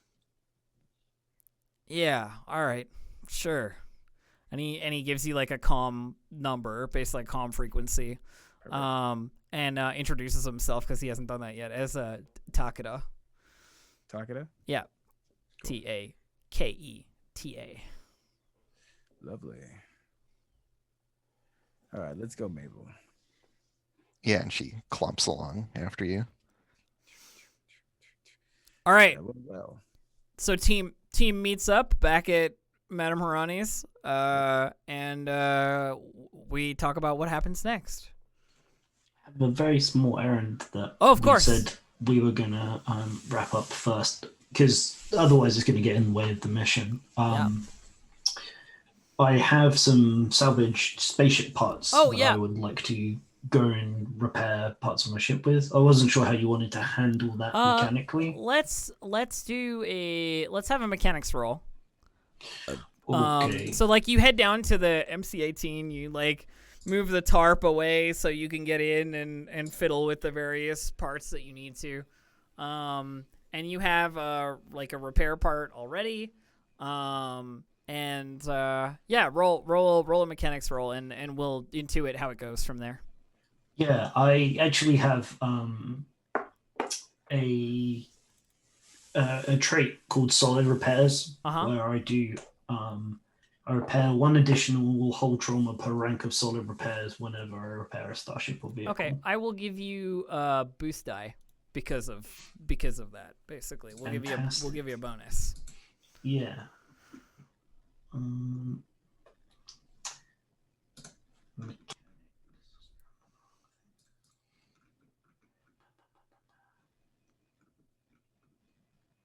All right, is everything set up? Yep, you're ready to go. Huh. Oh, 2 failures. Oh, that's not what we like. Whatever piece you got from the ship out in the wilderness is equally as useless as more useless than nothing. Basically, you're pretty sure that it has to do with like it having been exposed to the jungle and like having spores on it, or there's like you were sure it was gonna work because it's the same like basic brand, though. Yeah, it's not it looks like it's a full plate, and then you look at it sideways on, and it's like cardboard. Yeah, it's got like a really really bad backing to it or something, and it's just like not. Yeah, spores have eaten like inside of it. Yeah. So you don't. It doesn't really work out, but you get a bit of experience like working with the MC-18 and like tinkering in general. And I think Omni sort of pass fail is one of those people who probably just enjoys fixing stuff. Yeah, absolutely. Yeah. Unfortunate that had a nice time. Unfortunate that piece was not helpful. So the clock, the like metaphorical clock that moves forward your ship repair is unfortunately not moved forward. Okay, thank you. Can still sell the part at least. I mean, you could try. There's a Jawa who buys all kinds of crap. How would I go about doing that? Because I might as well roll that in. I mean, if you want to go see Bousak, who gave you that like quest, he's got a scrap stall. Let's try and sell him some scrap. Yeah. Okay, so on your way back from like a failed repair, you stop by the stall, I guess? Yeah. And he looks up at you and he's like, "Did you bring the data chip?" Not yet. I do have some scrap, though. Yeah? What is it? It's some, I got some decent Durasteel plating, which would probably hold up maybe as props. He twist it all around. He kind of like snorts as he looks at it, like looking it over. He's like, he probably has already heard that I. Obviously. He's like, why are you trying to pass this crap off on me? It didn't work for my purposes, but I'm sure someone could find a use for it. All right, I'll give you 5 Unico trade shits for it. 5. All right, fine. It's basically just the metal it's made out of. Yeah.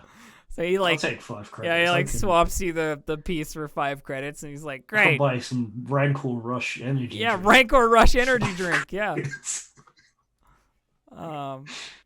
That's great. Do you immediately trade that off on the next stall for a can of energy drink? Yeah, or like just some animal on a skewer. Yeah, the usual Star Wars fare for sure. Get a snack, have some credits. Okay, cool. Yeah, so that's the result of your tinkering. Awesome. And so the gang meets back up in Madame Harani's after the various errand running to have some conversation, and we'll take our first break here and then come back for that. Sound good? Sounds good. All right. We'll see you in just a little bit, friends. Don't go anywhere. Hello, everyone, and we're back. We're back with the group meeting back up in Madame Harani's, and presumably talking about what their next plan is, /step, /whatever. Go team. Madame Harani's, nice warm interior, reds and purples. The light is dim and comfortable. Langley Gowe sings a crooning song in the background. Or actually, I don't know what kind of song he sings. Let's roll a D100 and find out. I have a chart. I gotta use all these charts. They're the greatest. What did I roll? 27?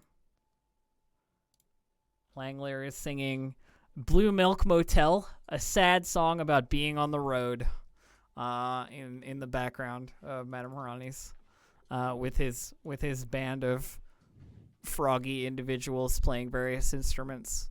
But it's not loud enough to interrupt conversation.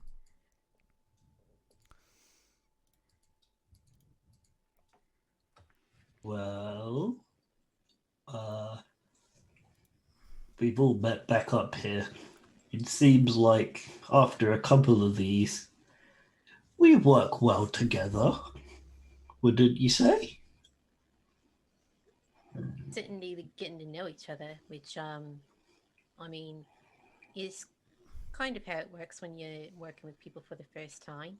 Madame Harani comes around and sets like a neon blue looking drink in front of each of you that can drink, and walks away. Read. Well, Well. I already spent more than half my credits. I don't know about the rest of you.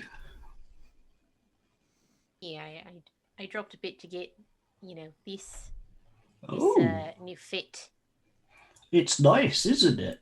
I wonder whoever made that recommendation on the colors probably had a very good eye for fashion, I would say. Was it you? It was me.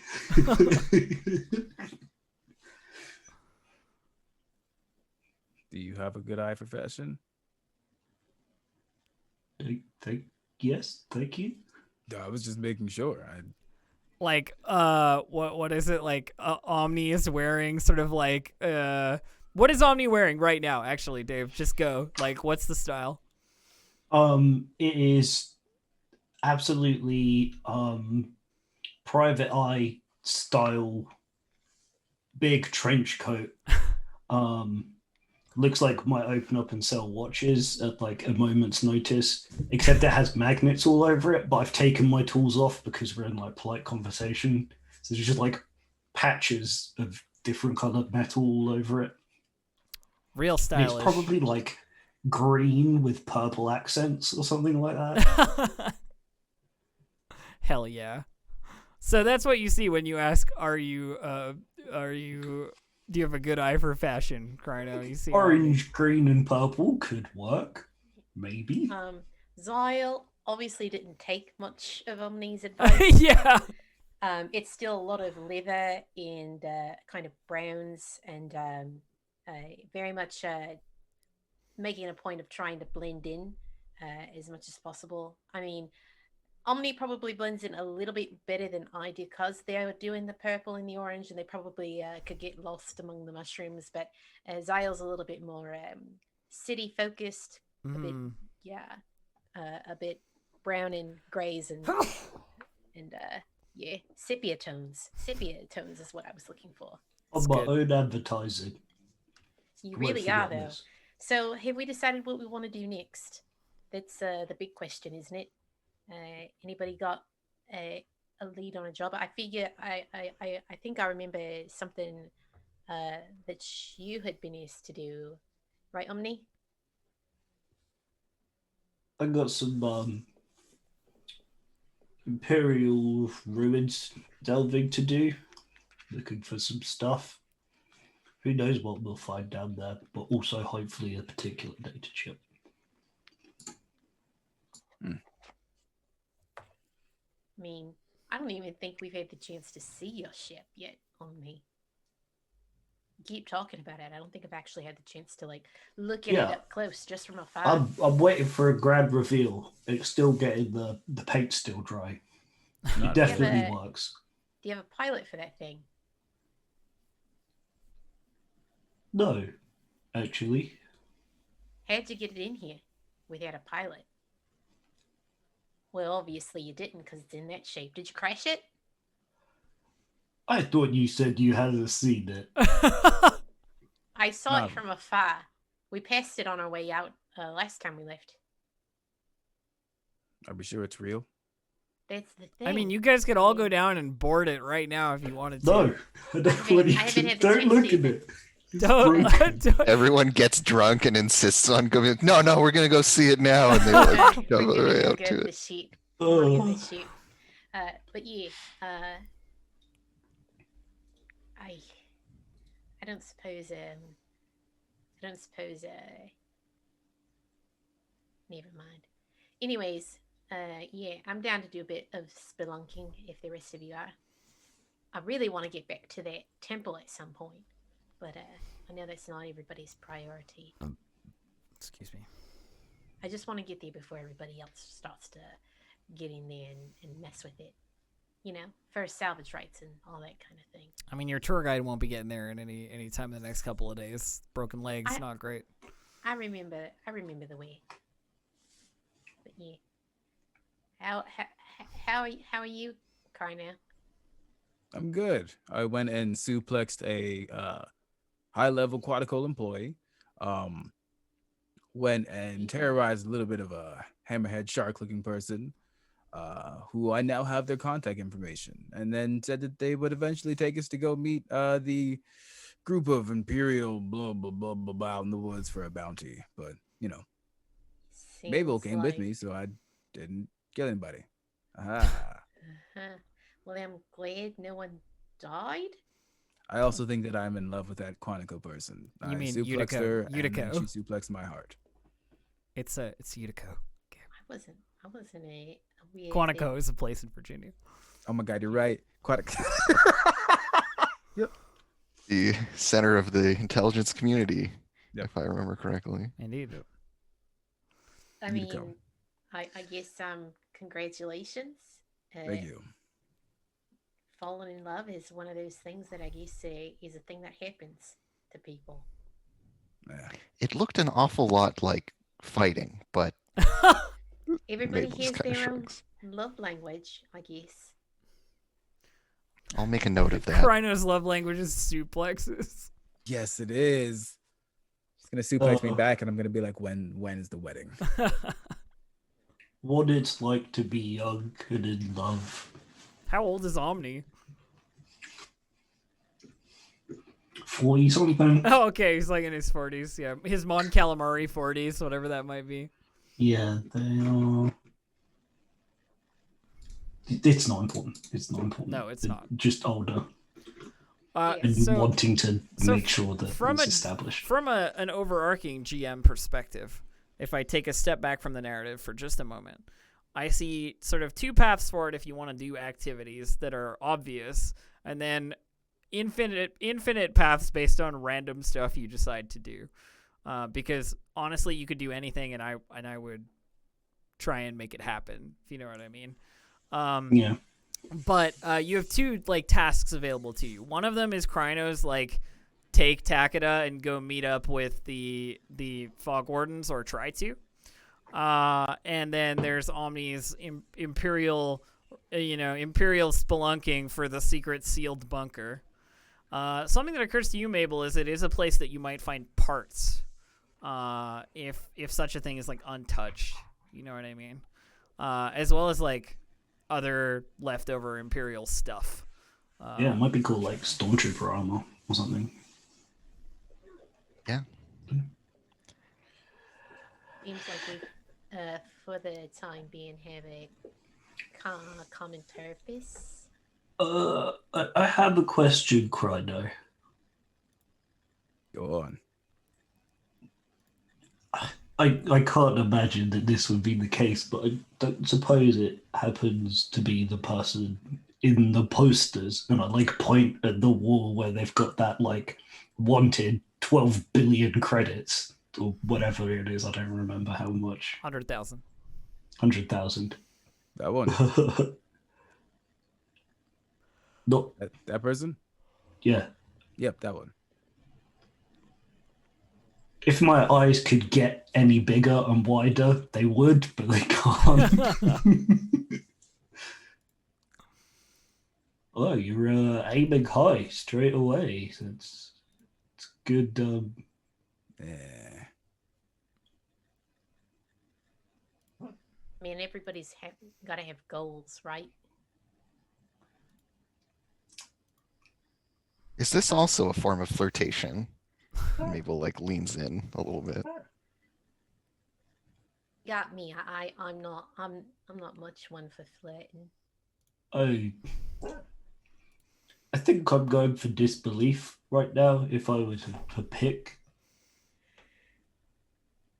not that I doubt your abilities. I just wasn't there like a whole platoon.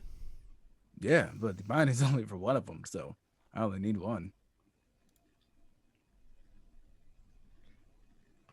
So, what are we doing? Are we going after a bounty? Are we spelunking for pats? Yeah, well, there's a person that was gonna go lead us to them if you wanted to go, and then I was basically gonna leave him out to dry and kidnap their boss and take him back for the bounty. But I'd mentioned that we might do that tomorrow, so we can go do the ruins now. Yeah, I guess we got time. I do have a location here. Let me like rummage. Yeah, you've got like coordinate data on it. Yeah. Okay. Yeah, it's only out there. We could manage it in a day if we're. It's not actually that far, in terms of like where from Void City. It's not as long a trek as like the Force Ruins, for example. Yeah, could we do a round trip in a day? Yeah, I think you could, depending on how long it takes you to do stuff like within the location. You won't be late for Kryno's rendezvous if you go and do this now, sort of thing. Okay. Yeah, we've definitely got time. By my calculations, it would take. Might be a little bit late for dinner, but. There may also be information left on data servers in there, which will give us additional information about your bounty. Yeah, that's true. Like troop logs or, records of the particular unit or the particular like disciplinary actions levied against X, Y, Z. Yeah, and Mabel is like looking at the poster just says like, I just can't quite place where I've seen her before, and she like idly she has like certain, I think, kind of humanistic affectations where she like scratches her face and it's just like metal on metal, like yeah, it doesn't really achieve anything, but it is a humanizing gesture. Well, are we happy with that for now then? We'll head off to definitely not certain death tomorrow. All right, Imperial Ruins it is. Yeah. Sounds like. Hey, well, you should be at home, right? Yeah, is this all right with you? It's been a long time since I've set foot there. Yeah, I'm sure it's in a sorry shape. It is probably a building you have been in before. You know what I mean? Like, but I wouldn't say it's where you like worked sort of primarily. Well, I will add. What would this building have been, Elf? So it's got like if Omni shows you like where it is, sort of like location, like coordinate data, it's like an admin / research lab sort of a building. Like admin floor, admin floors, and then like labs on the bottom. That was Laboratory 7. Never really went there. No. She like kind of does a little back and forth with Omni about like, oh, and I think there's something, here or whatever. Like, if you want to roll some kind of knowledge, I could give you some more specifics about it. Just because. Yeah, could we kind of put our heads together to try to formulate a better sense of where the valuable stuff is? See what Mabel has in terms of knowledges. Like you have high education, but like lore maybe would be the way to go here. Like or education might work too. Just based on your past history, I think. Yeah, can I help with that because I'm trained in it? I actually want to check the skills just because this one feels like it could be. Yeah, this might not be a skill that one of the two I have trained. Like. Yeah. Just give me 1 second to do a little research here. Usually I wouldn't do this and interrupt the flow, but it feels... I feel like the Empire, if George Lucas was doing this kind of thing, would use the Soviet thing, so it'd be like OKB7. Well, there's a lot of like ISS, ISD, IS whatever like stuff, And a lot of like template built buildings and stuff. Is that kind of what you're getting at, Dave, as well? Or anytime a character needs, so for education, if a character needs to employ basic scientific knowledge or analysis, or anytime a character needs to interact with a government entity, an education check may be the best way to identify how to proceed. But that's not for like knowing something necessarily. That's like procedure. That's for like bureaucratic stuff, seemingly. Yeah. Ancient pieces of writing, lore, knowledge associated with. I think lore may be more sensible, if only because it's like, what have you heard about this laboratory?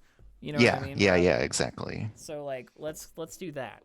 I'm happy to roll that. I don't have it trained, but no, but you've got 3 green in it. It's like something. Yeah, the two of us can still. Which sorry, I was looking up stuff. Lore is what we're rolling. Do you have lore, Dave? No. Okay, so then. And then 3 in. You can help Omni just by providing a boost die, though. Yeah, I'll do a boost die. So we'll give you a boost die, Mabel. Let me quickly just grab my dice pool here. Okay, we're good.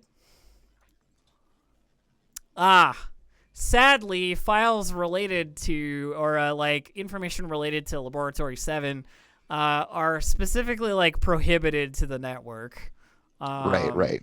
And so you've already like scrubbed data related to it, if you know what I mean. Like you've been there, and you've been there, but you don't then remember. I automatically erased it from my own memory. Or like as when part you of my still protocol. when you still had the restraining bolt on, it erased it. You know what I mean? Yeah. Like at this point, you wouldn't have to follow such a like direct command in the way that like droids are people. But if we got there, I could probably like grab some of the codes and override that and take some backup data from you and like re-give you that information rather than like.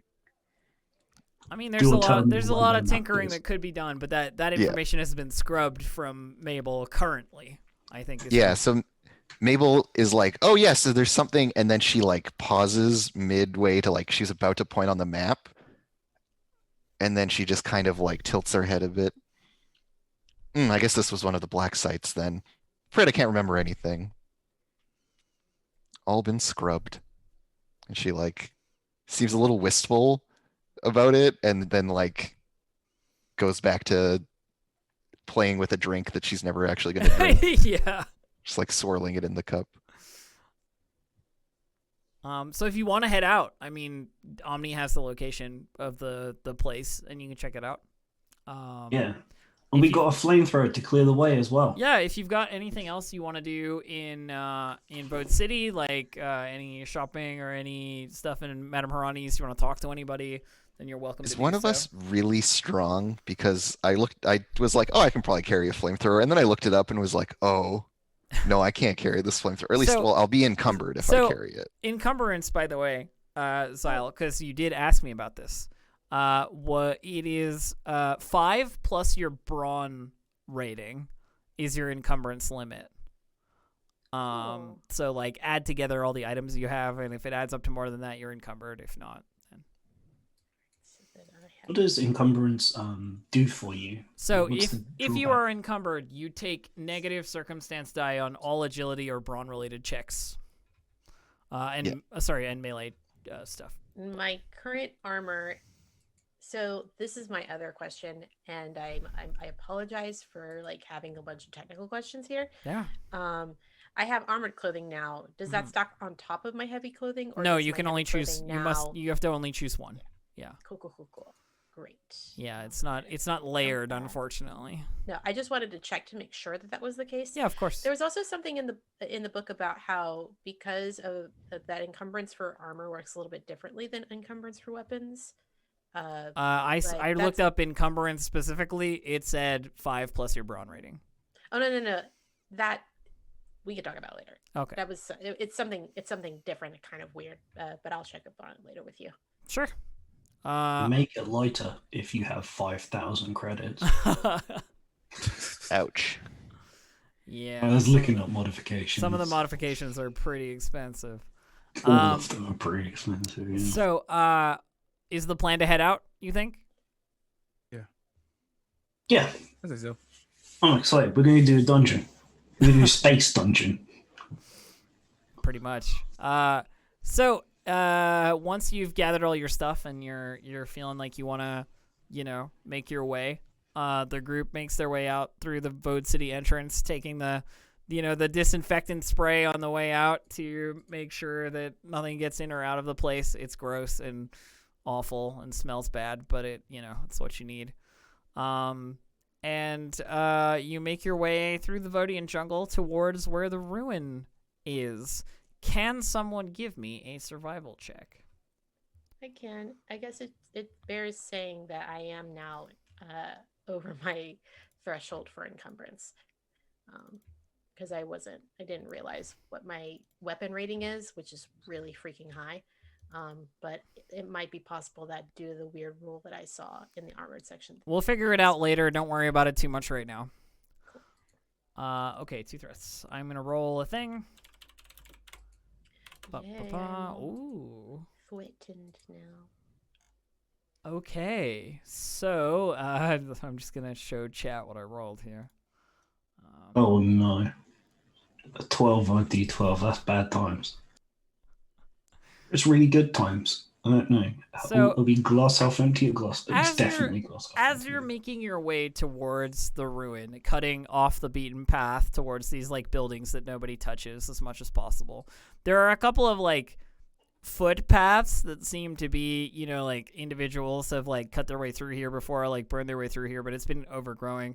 Other enterprising people like yourself who want to salvage things or look for stuff have come this way, but mostly it's not really the location people want to head to. The building itself looms in front of you, this big gray sort of brutalist architecture looking thing with a glass ceiling that has been shattered by a big mushroom that's growing out of the central room, grew up through the glass ceiling and broke it. As you're looking towards the building, you hear noises in the jungle off to the side, off to the left of you. If the building is directly in front of you, off to the left of you in the sort of deeper parts of this jungle, you hear noises roar and the pushing of heavy, a heavy object, something pushing over a tree. Basically, you hear the sound of a cracking fungal wood and something stomping in your direction. How far is it to the building? You can book it if you want to. That would be my suggestion. Okay.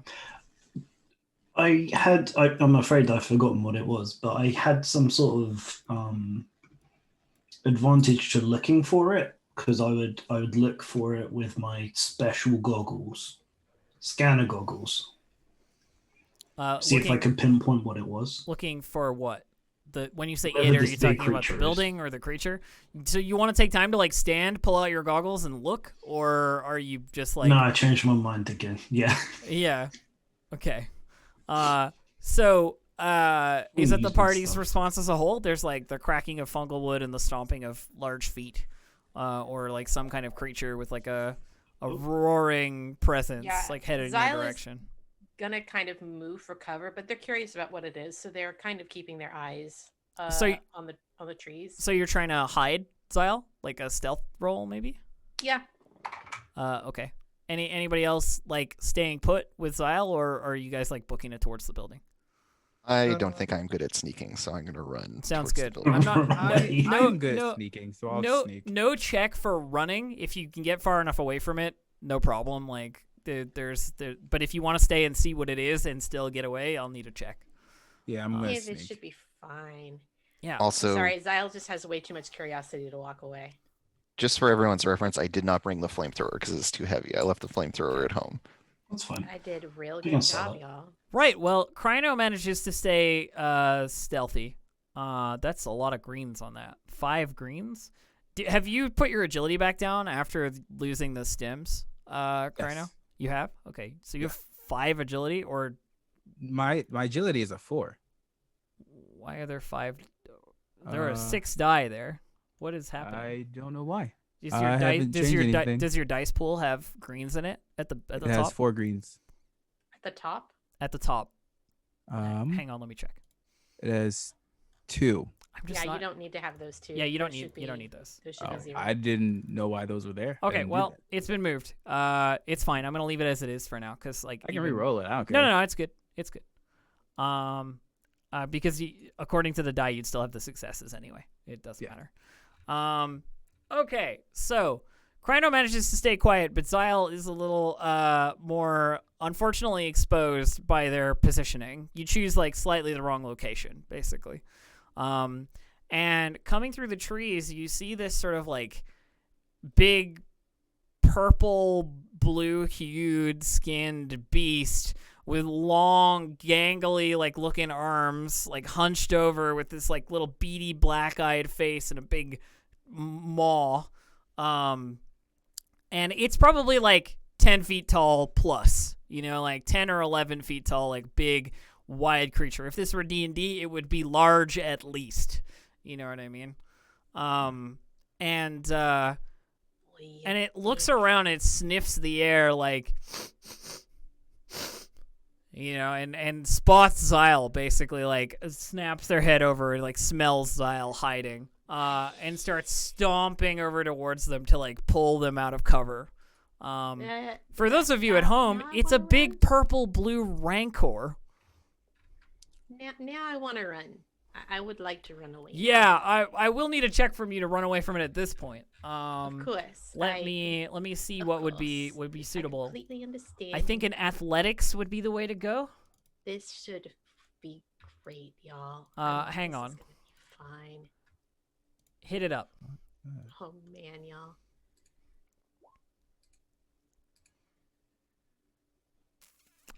So that's a complete nothing roll. It is entirely neutralized all the way along. Oh yeah. I thought it So had broken. no, it's just that there are no results because the threats and it just entirely neutralized. Though why there's a black, I don't know. Do you have a setback on yours that I don't have? It's my encumbrance, probably. Oh, yeah, it would be. So Which isn't a thing anymore. Somebody posted in chat you reduced the encumbrance of your armor by 3. yeah, Okay, so you should be cool. good. So you can change that and then re-roll. Awesome. That's what I thought. I just wanted to make sure that I hadn't lost my mind. You can change that and then re-roll. Hey, a success! Oh my gosh, thank God for that. Hallelujah. So you see the Rancor notice you, and there's like this horrible stench emanating from this thing, like really, really awful smell as it gets closer to you. But you book it right after Mabel and Omni, who are already like well ahead of you towards the building, and the thing like snaps to follow you, but it doesn't move very quickly. It just like stomps along after you, as you sort of like sprint away. Kryno, what are you doing now, like hidden in this position, able to observe the Rancor, but like, are you moving like slowly, stealthily towards the building, or? I think that's the best choice. Okay. Yeah. So you meet up with your friends, having ditched this thing, and you can hear it's like heard something else, or has chased after some blimp shark or some other like wildlife that it's trying to like swat from the air, bit of an easier target. and you make your way to the building. And like I said, it's this gray, brutalist architecture sort of building, but it is overgrown by the purple, blue, and green of the jungle. You know, moss and vines and mushrooms sprout from it all over, and it's hard to even tell where the door is. Basically, like if there is a door on this side of the building, because it's so covered in overgrowth. But you know that the window on the roof is broken.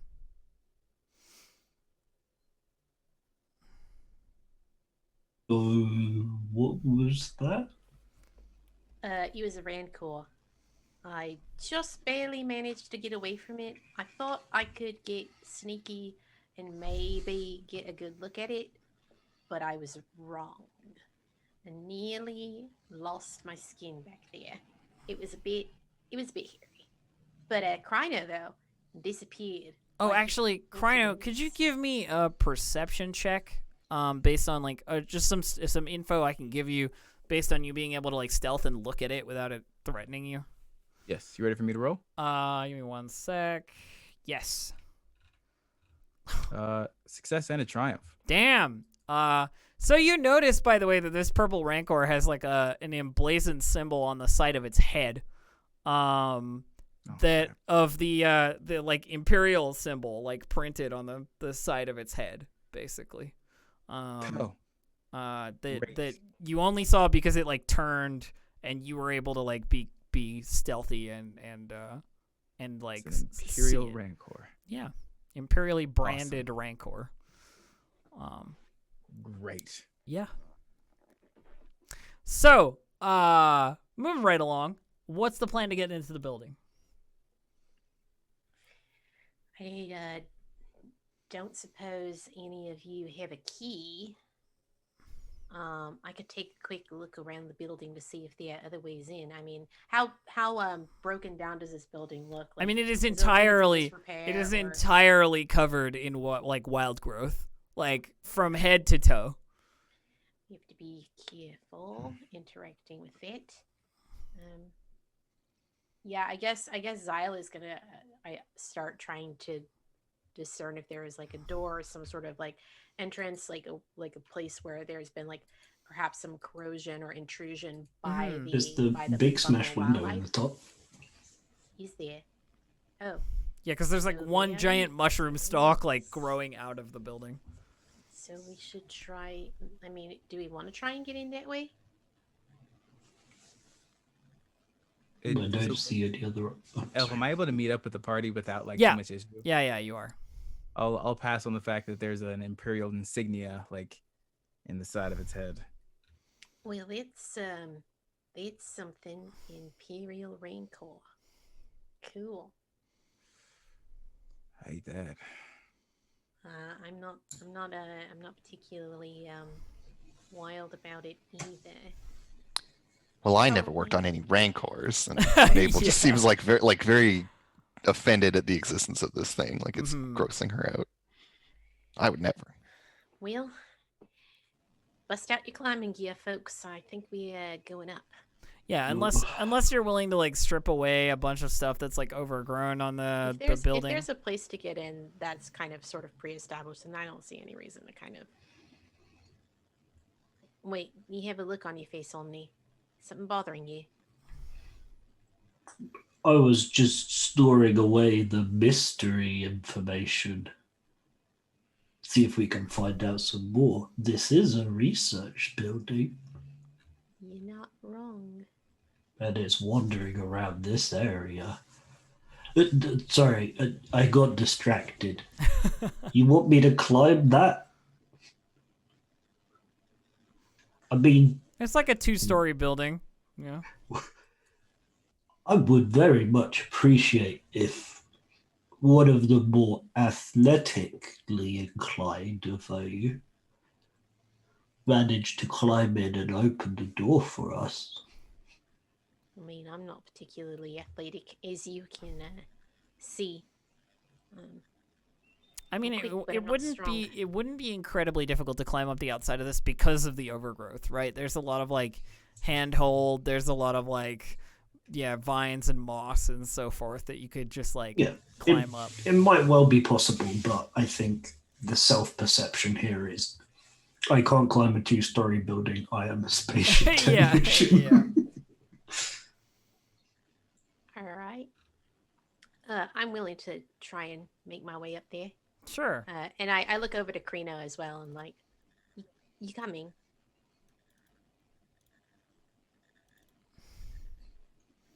Yeah, I don't like being on the ground. Yeah, there's a rancor around. That's bad. By the way, like, you don't have like a jetpack. No, not yet. Is that something you get when you like sorry about the maybe culturally insensitive questions. I'm just very curious. I've never actually had the chance to meet a talk to him. Like, and I think Aziel is kind of doing this as they're climbing up. Yeah, I was gonna say you hear the sound of like more tree cracking in the distance. Yeah, sort of yeah. thing. Like, I think this is kind of how Aziel chooses to pass the time as they're climbing. Feel free to roll athletics, by the way. Ay. Cool. This should go well. Bad at Do we all need to roll that, Elf? If you're climbing. If you're not climbing, you don't Why? need to roll it. All right. Why? Oh, 1 success. Can't get it. My dice hate me in this game. It's unlucky for sure. But also like Kryno has yellows. That's why Kryno rolls well. The train skills. Okay, so you have a little bit of a tough time, Zyle, trying to climb up here, and I'm gonna get you to get up there, but you're gonna take 2 strain doing it. Of course. Basically, as you like huff and puff your way up. Kryno manages it no problem. I think they're huffing and puffing as they asking these questions. Like, so, I'd love to talk to you more sometime about how all these Mandalorian stuff works. If you're open to it, of course. I don't want to invade your privacy or. Oh shit. So you make it up. You roll out onto the roof, Zyle, like, you know, and you can see the big broken window of the like roof in front of you with this like big mushroom stalk, big blue purple mushroom stalk like growing out of it, the cap like spread out, dripping sort of a slimy substance off of it. Fucking hell. And yeah, I mean it's 2 stories back down, you know what I mean, into the building. And there isn't really a wall to climb. Like, you could climb the stalk of the mushroom, but if you have climbing gear, it'll be easier, obviously, like, to, like, put a rope down or something. I think we established that we had something. Yeah, I mean, I think you do. Here, so. All right. We up here, and I think Zyle started tossing down a rope.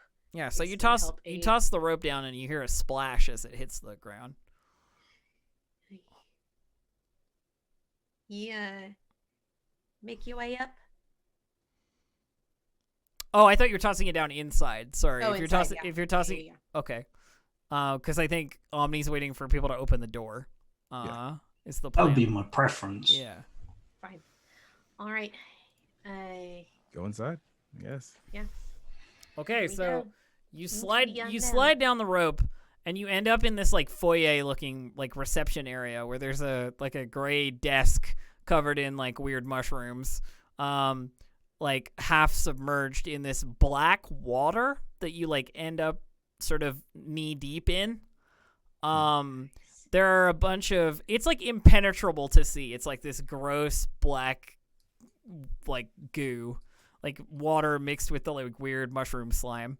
And there are a bunch of like stalks of various bioluminescent mushrooms like sprung out of it as if they like grow in this environment. And just generally it's like very damp and overgrown and dim in here other than the bioluminescence. There's a like a directory that you would see in like a reception area, you know, these people work on whatever floors, go here kind of thing. But it's overgrown with moss and fungus. So it's like basically unreadable. And the door obviously is in the center of the room, facing from where the reception desk is. But it doesn't look like it's gonna open. it looks very much like it is inoperable, as if there's no power in the building.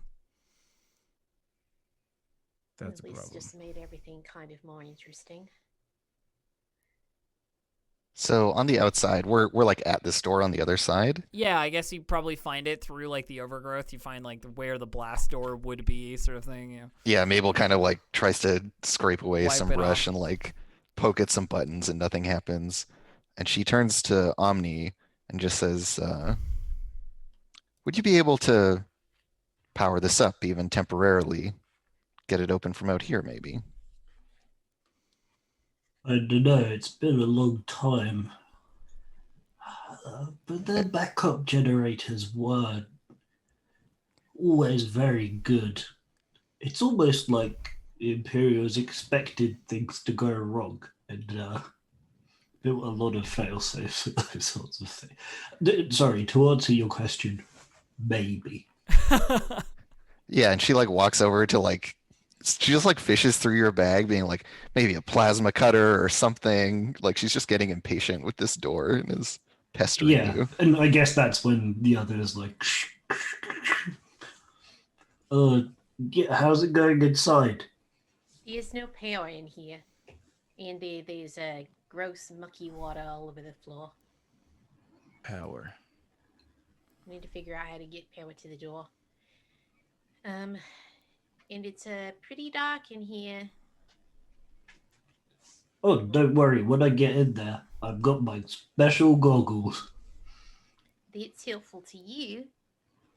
I mean, it is seeable. There's like the bioluminescence of the mushrooms, so to speak. But it's a little dim for sure. All right. I'm gonna start trying to find the power center something. See if I can.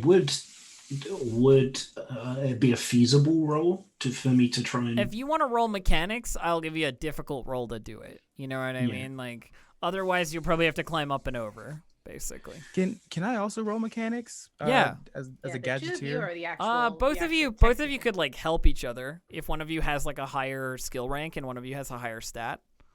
I don't know, Dave. My intellect is a 3, so I have 3 greens in it.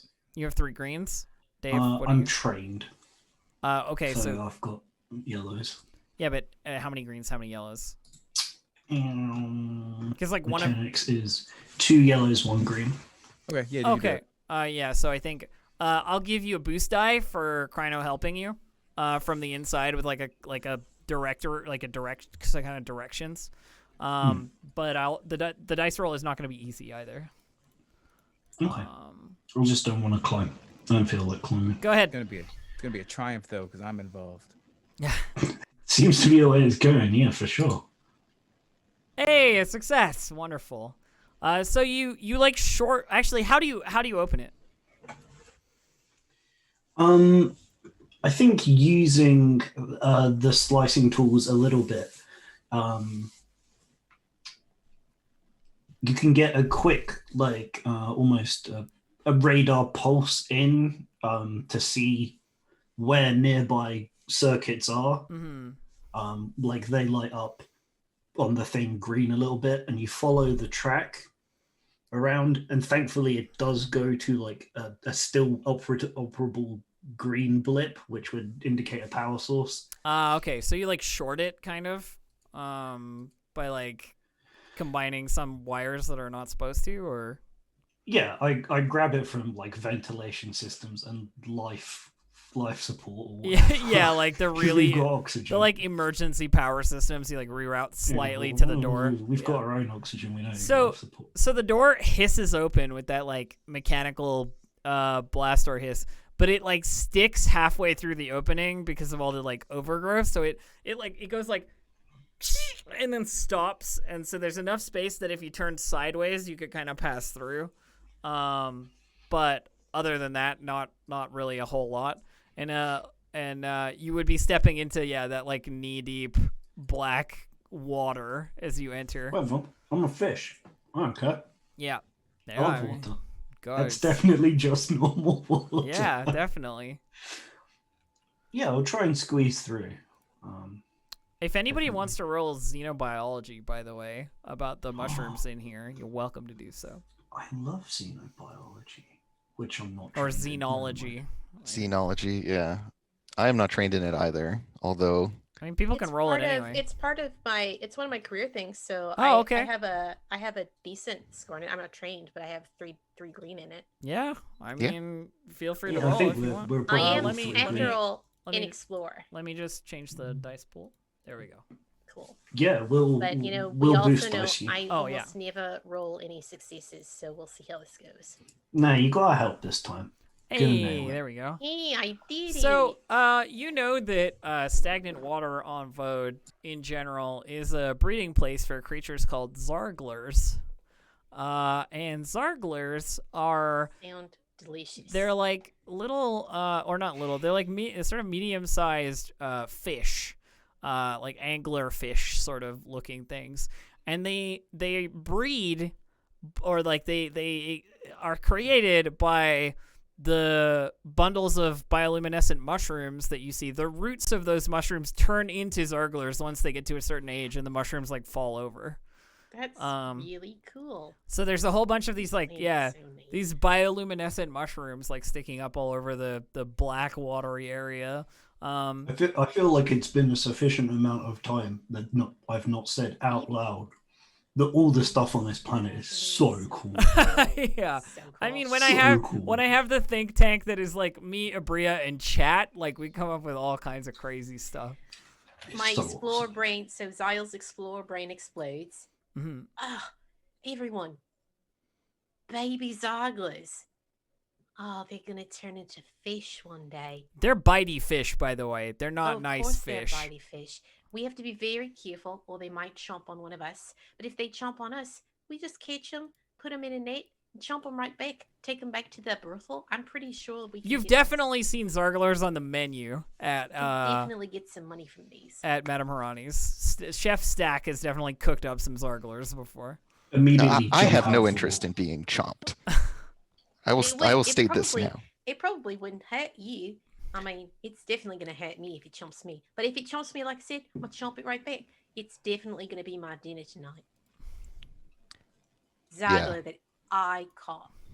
I feel like there's not a sufficient amount of caution being applied to this situation when there are dangerous inhabitants of the planet nearby. Nothing. Do you know how many parasites you can get from being bitten by one of those? I can tell you. It's a very long list. And then she just starts like listing. I'm glad I have a doctor on hand then. Well, I can't treat those. And then she's just like giving you this extensive list of like the like Latin name, like the medical designations of all these different parasites and the symptoms that are associated with them. Yeah. Symptoms. Something. Death. Generally, This next one, something a death. paler shade of silver they would, but they. Generally, the horrible black stagnant water is a good sign that there is like Zargler breeding ground. If you know what I mean. But nothing seems to be moving in the water. So whatever generation this is, they're currently like dormant or non-finished. Zyle's gonna keep an eye on the water anyway. Because now they're really stuck on the idea that they're gonna catch one of these and have it for dinner. Okay. So you make your way through the foyer, and there's a hallway that like leads past the reception desk to the back area, and it slopes up slightly so the black water doesn't like pool as deeply. You're sort of like foot deep rather than knee deep as you trudge like forward towards this hallway. And you can see on either side of this hallway that there are like admin offices, or like what would have been admin offices in this like dilapidated building, for like various sort of quote unquote like paperwork assignments and so on. And moving through the hall, I'm assuming you are doing these things. Tell me if you are not, by the way. I'm just kind of like narrating. And moving through the hall and peering into the offices, you can see that like they are as overgrown as the outside. There are mushrooms sprouting from like desk chairs and so on. And in one of them, there is the largest slime slipper any of you have ever seen in your whole life. Just like bundled up in the corner of the room. It is like, those little jelly frogs I was mentioning, the little like sort of like small frogs. This thing is like 50 times the size of any of them that you've ever seen before. And it doesn't appear to have any desire to interact with you. It sort of like shuffles back into the corner if any of you sort of like poke your head into the office. But it looks ready to burst, It looks massive. Big boy. Very big boy. No, probably shouldn't mess with it. It won't mess with us if we don't mess with it. If somebody wants to roll xenology again, I can talk about why it's here. I'll do it. Yay! I like being useful, but I probably won't be a success with this. Sadly, you do not know as much about slime slippers as you do about Zarglers, for they are far less edible. Yeah, if I can't eat it, I'm not interested. And I mean, it's not true, but... And it sort of shuffles back. It doesn't look like it's going to be any trouble for any of you. It doesn't look like it's going to fight or jump or attack or anything. But it sort of just like really shelters down in the room. I do really have like the worst luck. I mean, it's luck, right? It looks like most of these places are useless to us. Let's see if we can find an area that's been properly sealed off. I know there are vacuum doors in places like this. So, speaking of Omni, making your way further down the hall as you like peer into these offices, you get to the bank of elevators that lead downward. These Imperial buildings have roots, you know what I mean, in the way that Vode City does, though far less extensive. And looking around the like 4 elevator bank, like office building style 4 elevators that all go to various floors, you can see that one of the elevator doors has been like arc welded open. Like someone has like cut a hole in the metal door and like pushed it in, sort of thing. The others are all sealed shut, or otherwise like overgrown and old and rusted. But there's like a hole in one of the elevator doors. No.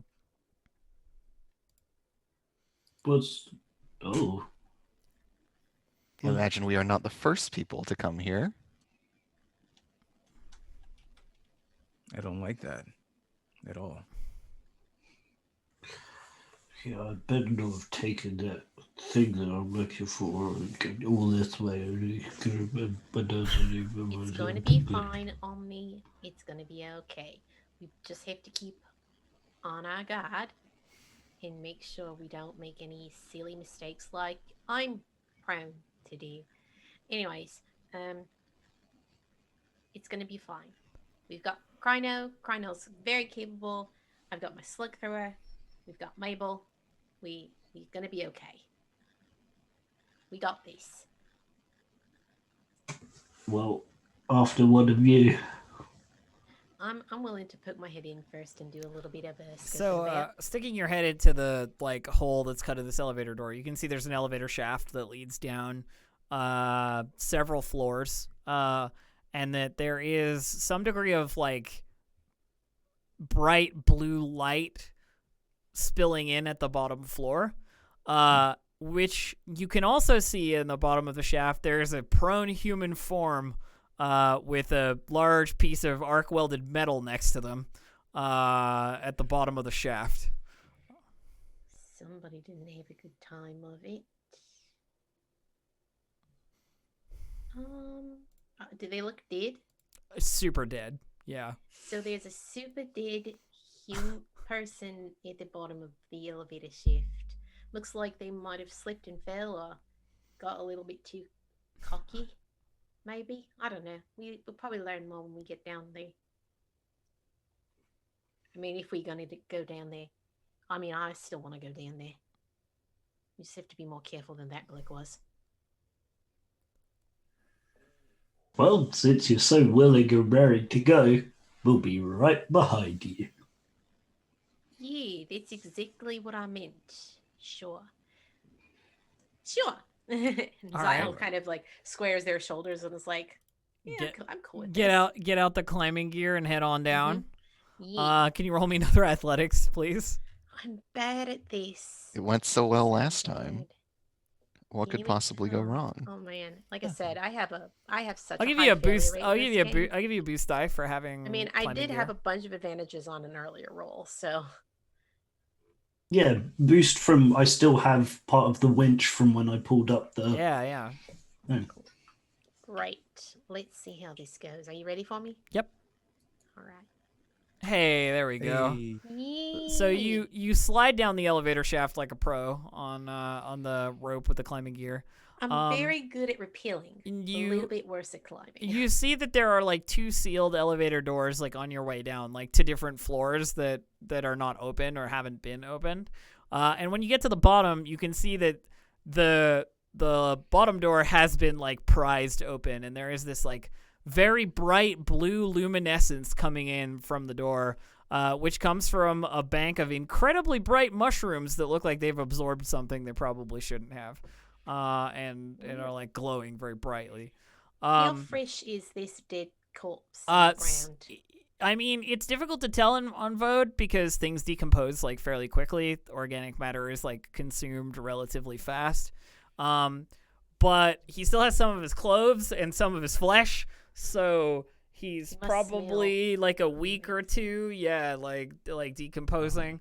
And next to him, like I said, is the big chunk of the door that was missing upstairs that like had fallen in or that he'd pushed in. And he's holding an arc welder, like in his hand. He must have like pushed it and like fallen when he'd done so. Like it came free faster than he thought it would, or what have you. Do I hear anything down here?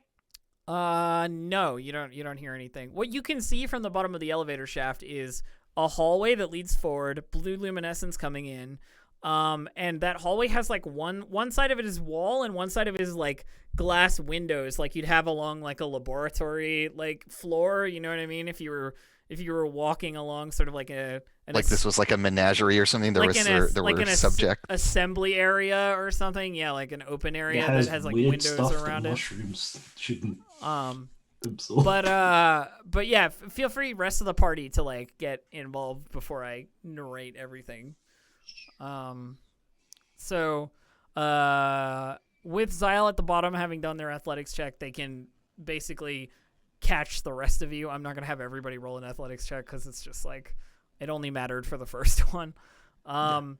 Make sure everything's clear for their touchdown. You make it to the bottom of the shaft, and stepping out of the elevator, you can see more of what this room sort of is. Like I said, it's a hallway that leads in an L shape around like a central room.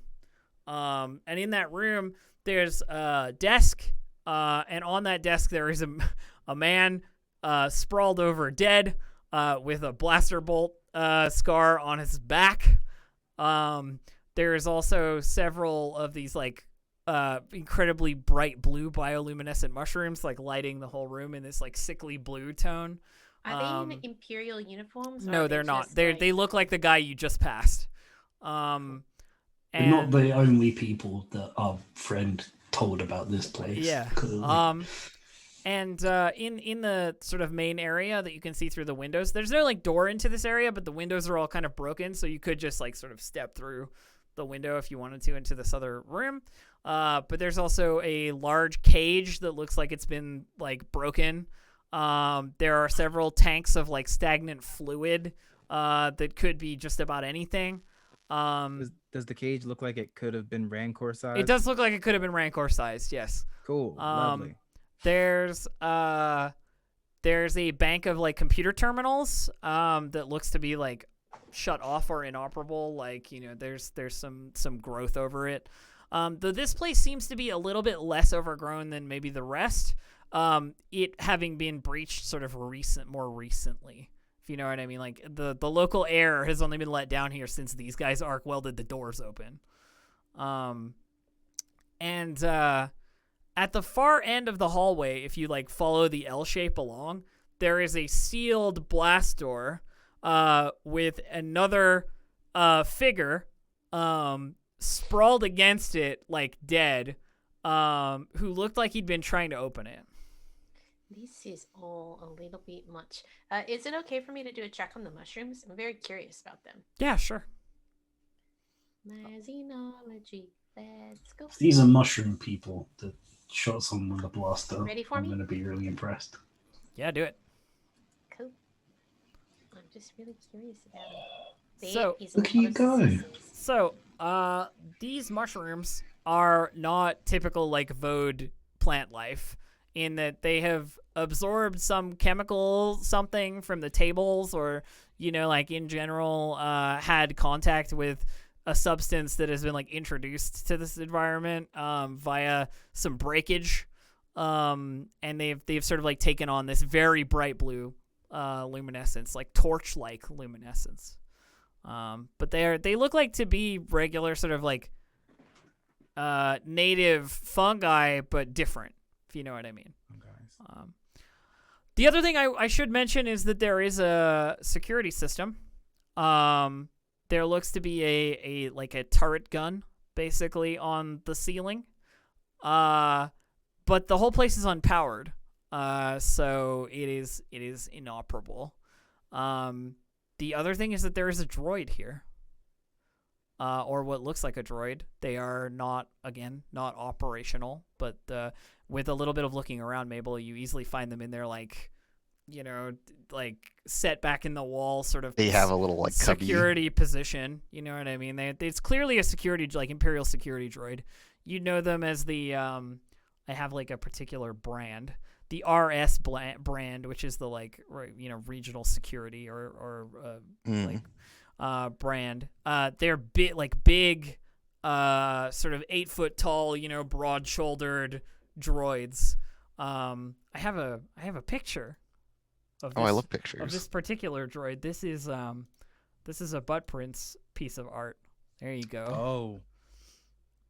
Yeah, looks very friendly. RST3. They've got some Imperial insignias, big broad shoulders. Aren't those like the Dark Soldiers? No, it's not a Dark Trooper. It's definitely not. But the eyes are unlit. Like in the art, we have the red eyes, but the eyes are unlit, and its head is like down slightly. There's a little bit of that like green mossy overgrowth on them, and they look like they're non-operational currently. Yeah, she just like taps their torso with a little middle finger, just like tink tink, and like leans in a bit and like squints at them. You touch it. You touch them. Tink, tink. There's a moment of like nothing happening, and then you think he's about to move. You know what I mean? It like looks like he should, then he doesn't. Then he doesn't. Like the lights don't come on. Right. Yeah, and she kind of like looks disappointed, like there's a clear like sag in her shoulders.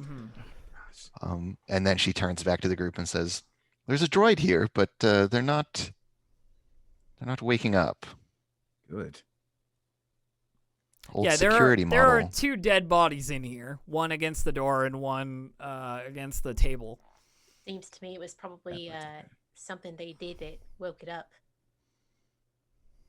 Well, let's not jump to any conclusions. And she's like looking for if one of them has like a weapon or something. Well, Yeah, I so- mean, it probably felt threatened, if anything.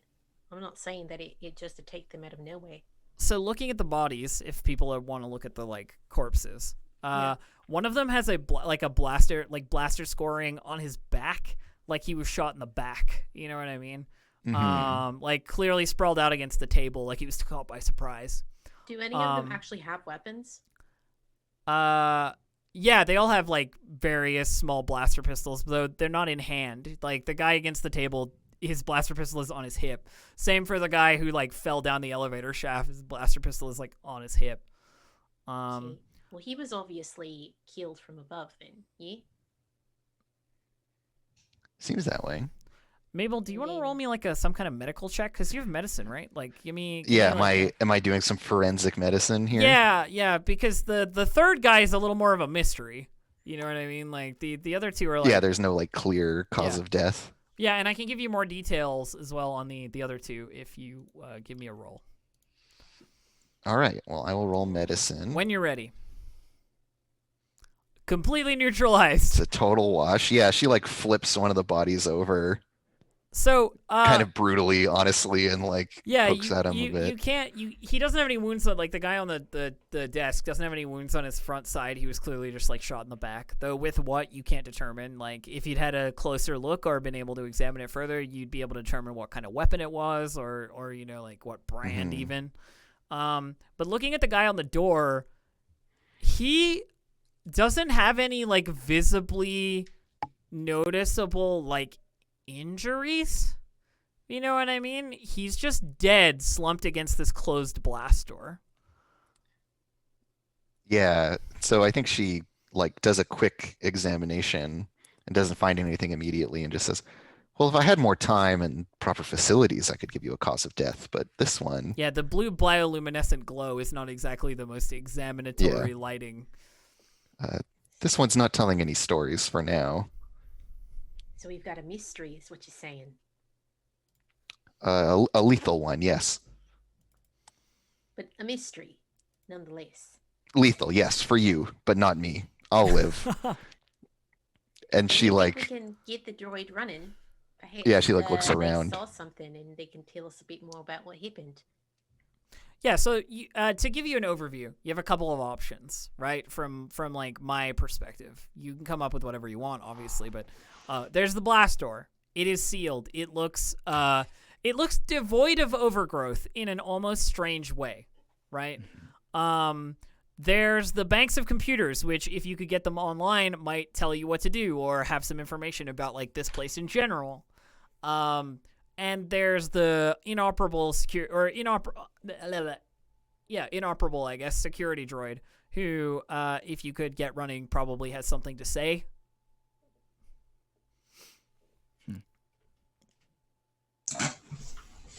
Well, I'm good at the technical stuff. I could try and see if there's an override for the door or one of the terminals, if I could boost the power through. I'm thinking mechanics and then slicing, basically. Might be wise to know what's behind the door before we open it, given the state of this one. And she like, I think she was still holding the like corpse's shoulder, and she just like lets him drop to the floor with like this wet sound. I wouldn't touch that. If you look, there's no... He probably touched it. It's probably some sort of... I don't know. I want to see if I can, like, jumpstart the droid at all. Okay, yeah. You want to try, like, a gadgeteer maneuver? Yeah, like, to see if there's anything to, like... Okay. Do you want to give me a roll, like a mechanics roll or something like that? Yes, that's exactly what I was thinking. Yeah. So you tinker with the RS droid. Yep. All right, you good? Yeah. Oh, boom. 3 success, 1 threat. Very, very nice. So, you take a strain because you're like fiddling with a droid, operational booth in the dark, and it's clear that the cubby that he's in is sort of his like power charger area, like where he goes when he's inoperative. And what you actually do is you mess with the like charger, you know what I mean? To like get a little bit of power into the droid, I think is probably what it is, because like messing with the droid personally seems a little invasive. There's a brief second of like a flicker of power throughout the building, as if you've like tripped something, or there's like a weird interaction with like starting the power here, and it flickers and the lights like come on and then like flicker off like right away.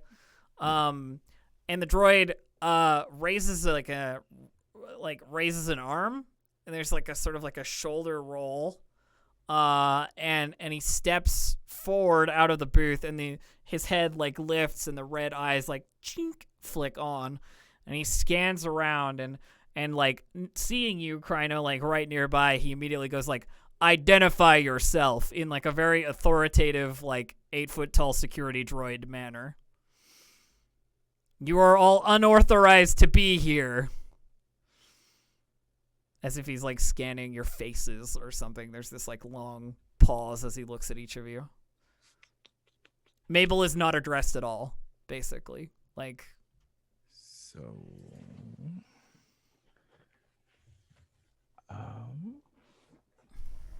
have anything for this.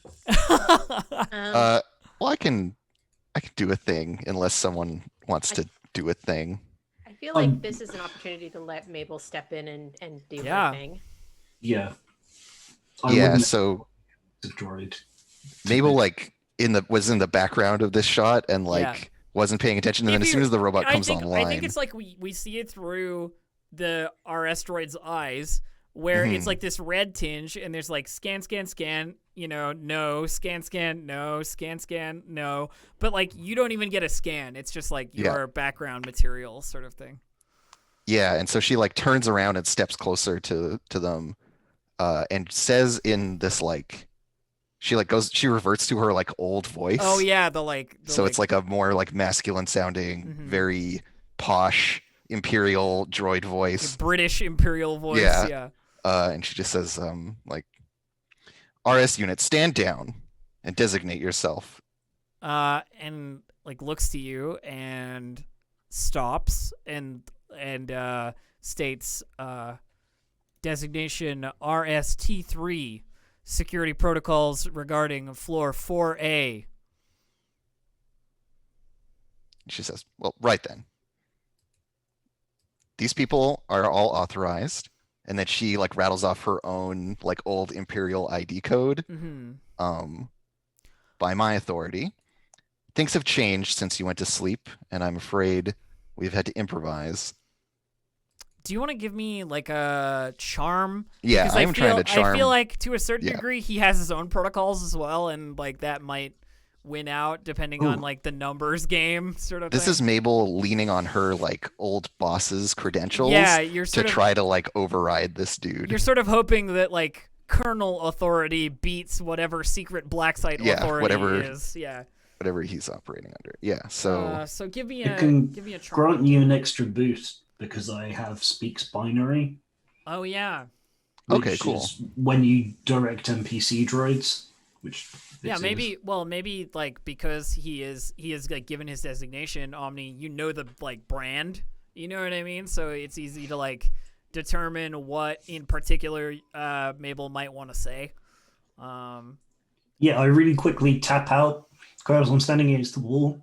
I like tap out a signal really quickly for you to say a specific thing. Right. I get this little like Morse code chatter in my comms. Is this a deception roll?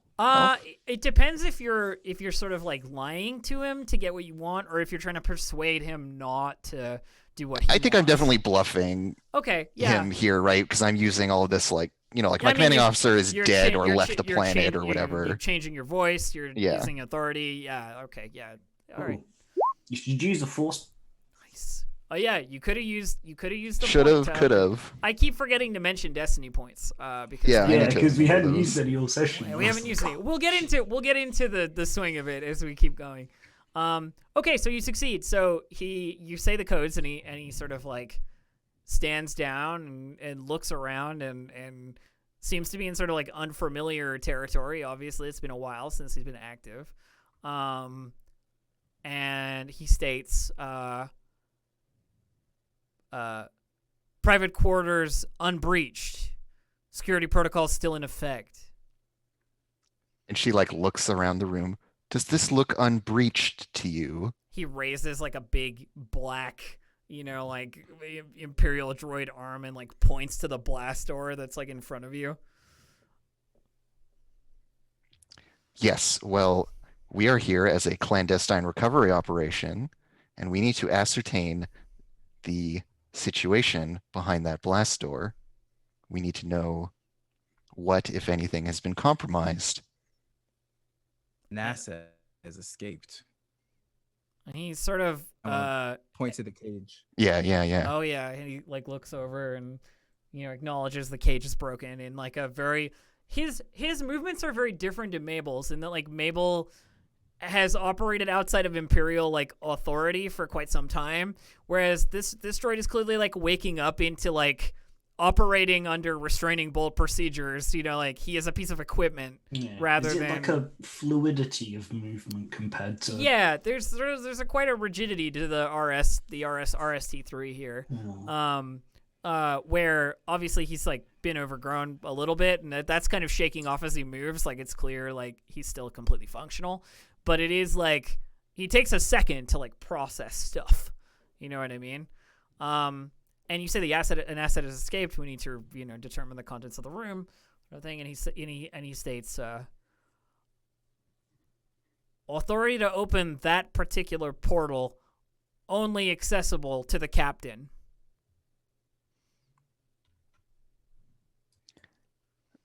Yeah. So this guy has a restraining bolt somewhere, right? He does, yeah. Yeah, you can see it like on his chest piece.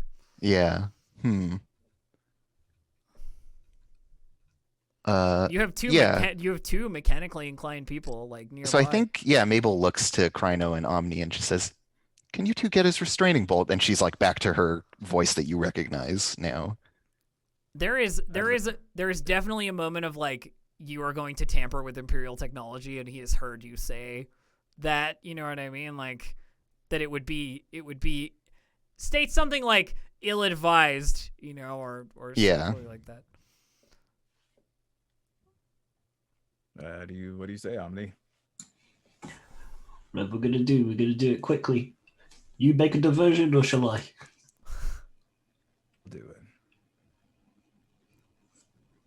So what do you do for diversionary tactics to like while the other one of you works on the restraining bolt? I'll give you a bonus. You know what I mean? I'll give you a boost die. But is it like you pull a blaster on the security droid to distract him or something, Kryno? Or no.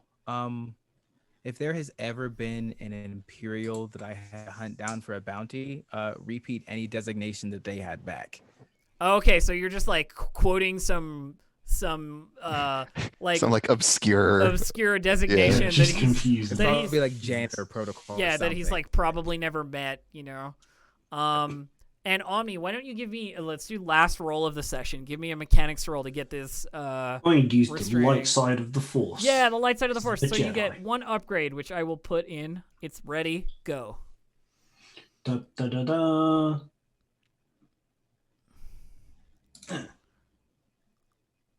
No success, but an advantage.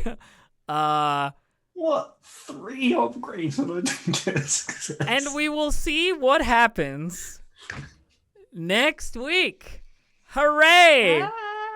Well done. Well done. Okay. I pressed the wrong button like 8 times. Well done, friends.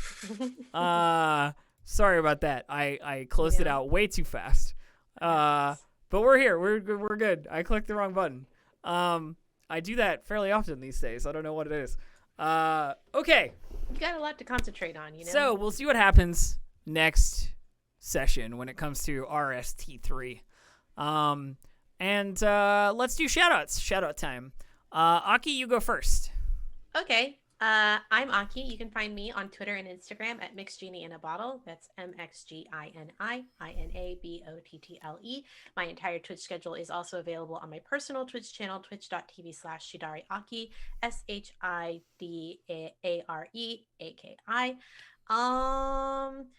Not much happening. Finale of All Games No Masters is happening this upcoming Wednesday, starting at 7 p.m. And then the premiere of Let's Get Wildmount is happening over on Critical Bard's channel at 1:30 p.m. on March 20th. So that's a lot of fun. I've got a finale and I've got a premiere happening next week. That's pretty much me right now. I mean, I have all the other same regular stuff going on. So cool beans. Dave? Yeah. Hello, everyone. Thank you once again for coming and watching. I love this show already so much. And I love Omni, and I love the planet, and I love all the descriptions of things, and I love all the art. So yeah, pretty good time. Glad they're doing it. For my personal stuff, you can follow me on Twitter at Dave_the_human. And I don't know how quickly I'll get this new thing out. I'd love to be like, next week I'll have a thing, but I probably won't. So that's it for me. Fair enough. Gabe?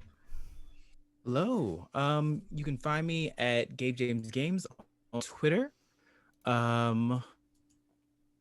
There's a bunch going on. The shows that I do with these lovely people. The finale of the Cyberpunk Red show I'm on Thursdays is going to be this upcoming week. And then just a couple more announcements, but they'll be more related to Roll20 specifically. So that's not stuff I can talk about yet. Soon updates are coming. Wonderful. And Andrew? Yeah, I'm Andrew. You can follow me on Twitter at CommutingCrow. That's it. I'm on this show. It's a fun time. Short and sweet. And of course, there's me. I'm DistractedElf. You can find me at twitch.tv/DistractedElf or on Twitter at DistractedElf. I run the Monday Rime of the Frostmaiden game for Roll20. That's over on twitch.tv/DND at 1 p.m. PST on Mondays. And then on Thursdays, I do the GM prep for this stream. So if you watch this week's GM prep, you see how much has changed since the prep versus the actual game. But yeah, it's super fun and exciting to collaborate. The other things that you should know about Desperate Gambler are that we have our own Discord, and then you should join that Discord so that you can, help me build things and put stuff in front of the players. It's sort of a secret, Twitch and Elf GM against the players sort of a Discord. And then what else? Roll20. If you've enjoyed watching us roll dice virtually on the internet, you too can do that by signing up at www.roll20.net. Sign up for free, and you will be granted one free Destiny point of your choice at any table. Just tell them DistractedElf told you that you could have one. Special offer. That's it for this week. So we'll see you later. Have a good one, friends. Goodbye. Goodbye. Goodbye.